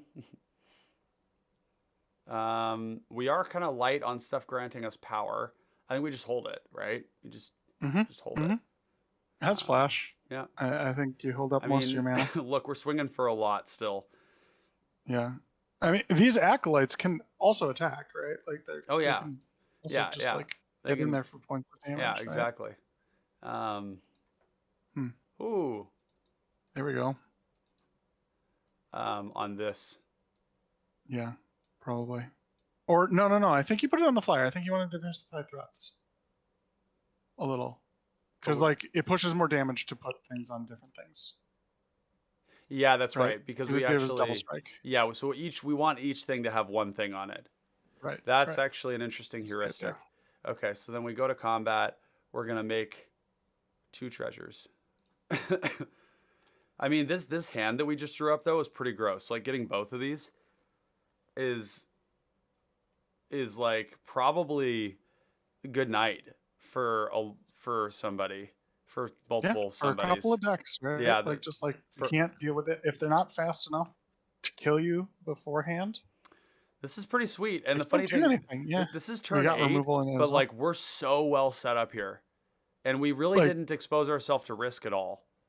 No, we were playing very conservatively, and we were killing things with this provoker. Yeah. Right? Oh, totally. You know, so we were disrupting people. It wasn't like, yeah. This is interesting. I actually kind of like this. We don't have red mana yet, but we also said that we weren't going to worry about mana costs. So Shadow, and then this one we're going to go, oh wow, we actually drew it. That's insane. So now we go 1, 2, Wings of the Guard, swing for 1. And the reason we prioritize that one is because now we get to play Monastery Swift Spear. Oh, actually, because of the way I played the lands, we can't do Swift Spear. I think we play Reyav and Reyav, and then Pro Red Black. I think we would take the risk. It's early that's enough in the game. most People are removal. playing mana rocks. Yeah. Okay, and then we swing, and now it's gonna get plus Swung for 3. 2. Yeah. So 4 Yeah, so total. plus 3, so 4 total, and then draw, play a land. We are crimped on red here, but let's go. We were saying that it wasn't Yeah, let's just a thing. pretend that's not a thing. That And we'll goes probably in the do. shadow. Well, I mean, this is double strike though. Oh. You right. You right. Oh wow, that's so gross. So that's Well, or yeah. the other thing is it's big already. And Well, but it doesn't have double strike. The double strike factor is like pretty. but it's going to be a significant. 4/4 this turn. And like if we spread out the threats, because I don't even think this Monastery Swift Spear can attack without this. That's the bigger problem. This can attack. Oh, so that's what we do. This attacks, this attacks, this attacks. This then goes on this. On the shadow, which means it's almost. I almost want to put it on something where it's not going to die. This will die. Yeah. That's 12 That's damage. a huge threat. Fucking right? 12. That's too much. Okay. They won't let it stand. Monastery Swift Spear. Then I think I want to put it on the shadow creature. The shadow creature, yeah, it's unblockable. Yeah. Okay, this gets a trigger. Boom. We hit people for a fuck zillion. And hello. That's a technical term. Oh, hello. Okay. There we go. All right. On probably the wings, just because in equipment we care less about a creature dying, right? Yeah. Like it's not a 2-for-1. It's ironically the treasure is like very middling right now. It's very bad. Yeah. Yeah. Okay. So we swing. We do a bunch of damage. Spirit Link. Oh, you don't say. Cool. Wow. Now that. I mean, this is pretty cool. This is turn 6. And so last turn we swung for 4, 5, 10, plus 6, plus 2, 18, plus 4 is 22. And now we're swinging for another 22 this turn. So 2 people are likely dead at this point. Wow.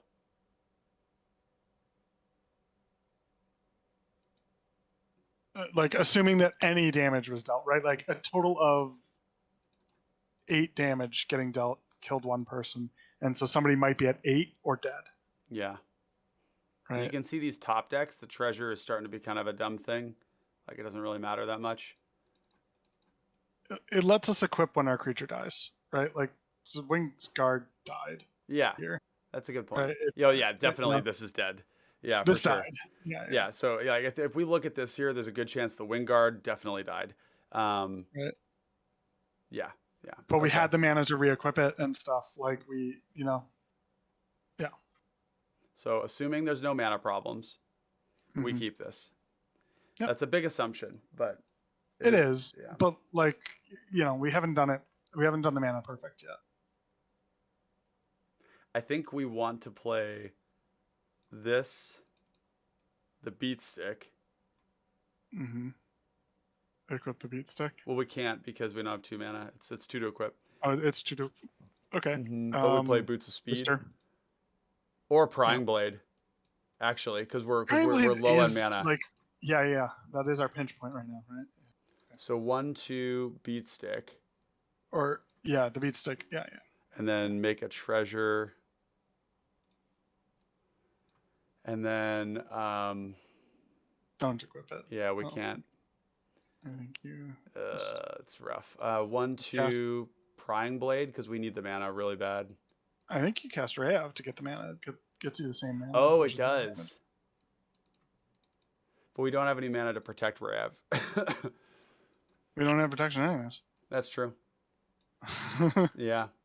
So then we make 2 more treasures. Yeah, let's just assume this works. For this turn, right?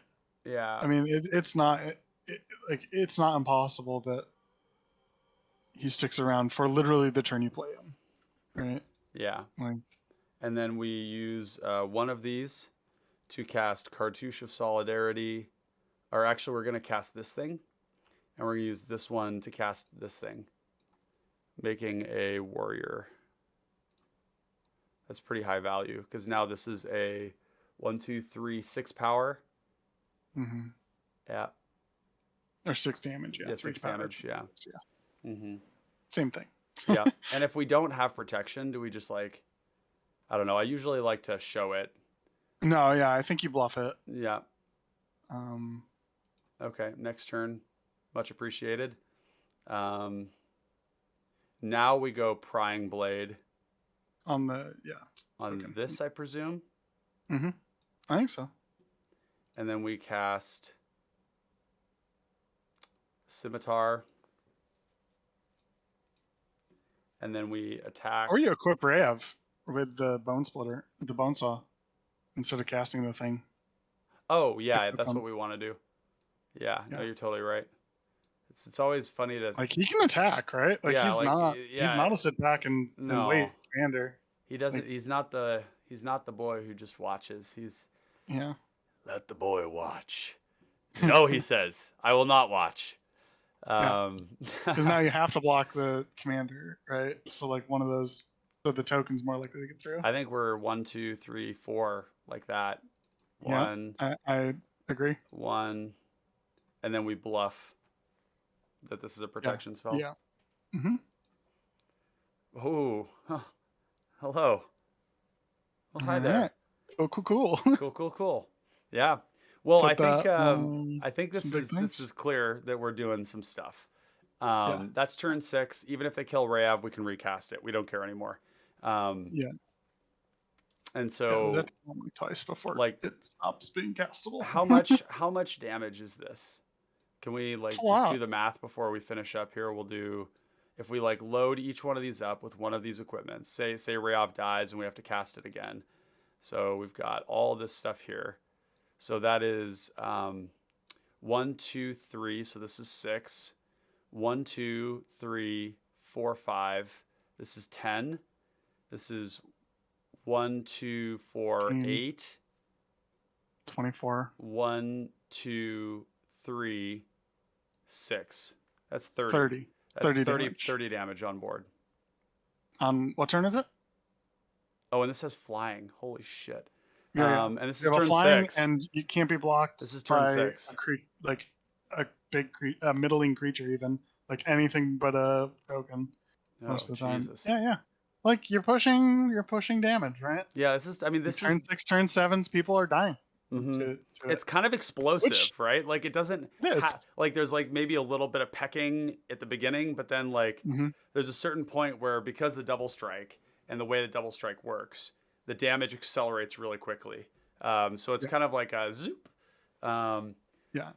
Alex Scott says Not no. really there, not really don't there. don't say that. Don't say that, Alex Scott. Dear Someone Lord, get pestilence. you're not wrong. I would relish in Yeah. playing a pestilence on this board. But you know what? If you think about it, it also okay. Say somebody does play pestilence. All right. Say we lose everything. We would in this case actually have 8 treasures because of this combat. Then here. you just shoot up Reyav. Yeah, and he's we a freaking monster. dude. We play Reyav. Okay, how much damage do we hit for if we have all of this? Like even if you kill Reyav, 1, right? 2, Like- 3, 4, 5, 6, 7, 8, 9, 10, 11, 12, 13, 26. And it's commander, Wow. Okay, Right? so this is You're just this dead. is a Voltron deck. Sometimes. so you're dead. Capable of pushing 30 damage with its creatures Oh on man. turn 5, turn 6. How silly. How silly. Yeah. Well, you know Right, what? like, I think The Voltron is the backup plan, right? Like, Yeah. okay, our board got wiped. Damn, that sucks. yeah. Now we're gonna kill you with just the commander. Yeah, I think that we've sufficiently demonstrated what's going on here. We need to do stacks. There we go. With this deck. Wow, this is so much easier to look at. It's kind of funny. I always build my decks looking at this, but when I'm on stream, I usually do grid because it's a little easier for people to see on mobile. But this is sweet. Appreciated though that because Yeah. I do watch your phone on Yeah. my phone Yeah, pretty yeah, often. yeah. I totally hear you. Cool. Well, I think we're gonna wrap it up there. This has been an incredible stream, challenging as always. We leaned into the discomfort. we fought our way through, and I think Reyav is very interesting. I think this needs to be played, right? This needs to be tested because there's the only one way we can validate this is by putting it into play, and we might find something like maybe Blood Crazed Neonate doesn't connect. You know, maybe even stuff like this. I mean, it's very good, but maybe anything that's not on the ground doesn't connect. I do have an intuition around that. And I do think that there's potentially a world where the other way you build this, and this is like the synergy element to it, right? Where you start looking at all the pieces together. There could be a world where, what's that? You'd cut out for 2 seconds. Oh, okay. There could be a world where you actually just go hard into cheap auras that buff and 1/1 flyers. And there's a part of me that wants to try like a duplicate version of this where it's like really focused on that. Even the bad 1/1 flyers, right? Because they're not bad when they have 2 power added to them and they get double strike, right? 6 power, right? And the flyers just being flyers, evasive. And it's mainly because the equipment is expensive. You know, it's even the 1 mana stuff. 1 mana to play and equip is not nothing. Some of it is just, maybe we would only play the stuff that's 1 and 1. Maybe we wouldn't play like the prying blade type effects. Maybe we would. Maybe we only play the prying blade effects, the haste effects, and maybe the 1 mana stuff that gives us something else, like the boots of speed give us something else. The bone saw is free. The beat stick gives us something else. The Sylvok life staff even gives us life, right?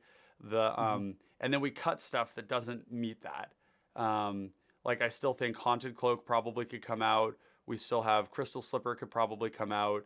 Like Greatsword of Tyr, really, really good. Like this is going to be better. This is a short sword when it hits the first time and it's tapping down blockers. And then it's like growing from there. This is a build your own sliver. What's it called? Oh wait, no, it's only when it attacks though. It's the slith card. Right. But it's like better than that because like how many times are there 2 flying blockers? Right? Oh no, not. They're just aren't. Yeah, I had somebody play this against me where it was like really bad because I had like 1 thing. Yeah, it's going on an evasive creature, right? Yeah. Like, so it's like, no, now you just don't have the thing that could have blocked this. Right. Yeah. And then I think the other thing is that like these 1 mana 2 power things are just so good. They're so efficient. They happen so quickly. So there's certainly something here. Take this, play it, bring it to your LGS if you've got it. This is also a $10 deck. Oh my God. $10.50. So, if you want something to build. You want something to build that costs you less than your lunch.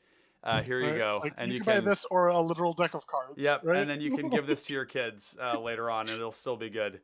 So yeah, Breaking Bob says, thanks for that awesome stream. I'll build Reyav in this style and give you the feedback. I look forward to hearing how that works for you, Bob. Love it. And well, Zach, thank you so much for coming on the stream with us again today. It was great having you. Yeah, as always. So I would like to real quick here give a shout out to all of, actually I can't shout out from here because I will dox everybody. I have done that before. So we're not gonna do the doxing anymore. And it will hide your face there for a moment, Brew Bear. But I want to give a shout out to all of our Patrons who make this all possible and thank each and every one of you for the financial support you give to inspire Clay and I to continue doing what we're doing. This is still like a passion project, and it's not something we intend for it to pay off anytime soon. But we are planning for that future where maybe Pauper Commander becomes a really dominant way to play Magic because people are sick and tired of WotC. Or, there's a lot of different futures where Pauper Commander becomes a sustainable way to play Magic because it's inexpensive. People take their Commander decks, they sell their $500 deck, and they buy 6 Pauper decks or something. Like, or 50 of this deck. Yeah. I mean, I think if you sold $1,000 CEDH deck or something like that, you would have all the money. You could keep 500 of it and build your own Pauper Commander collection. So your own battle box, really. So with that, Zach, Thank you very much. Scooby, Chris, Tristan, William, Paul, Corey, Derek, Devin, Ian, Bobby, Jin Shooting Star, and of course, Noyark. Thank you all so much for making this possible. If you too want to become a connoisseur of fine common cardboard and join our supporters only section, this is how you can do it through Patreon, /patreon.com. So with that, let's wrap it up. Yeah. Thanks all. This is water, Cheers. by the way, not beer. Cool. All right, connoisseurs of fine common cardboard, have a great night wherever you're at, and we'll see you on the battlefield. Peace.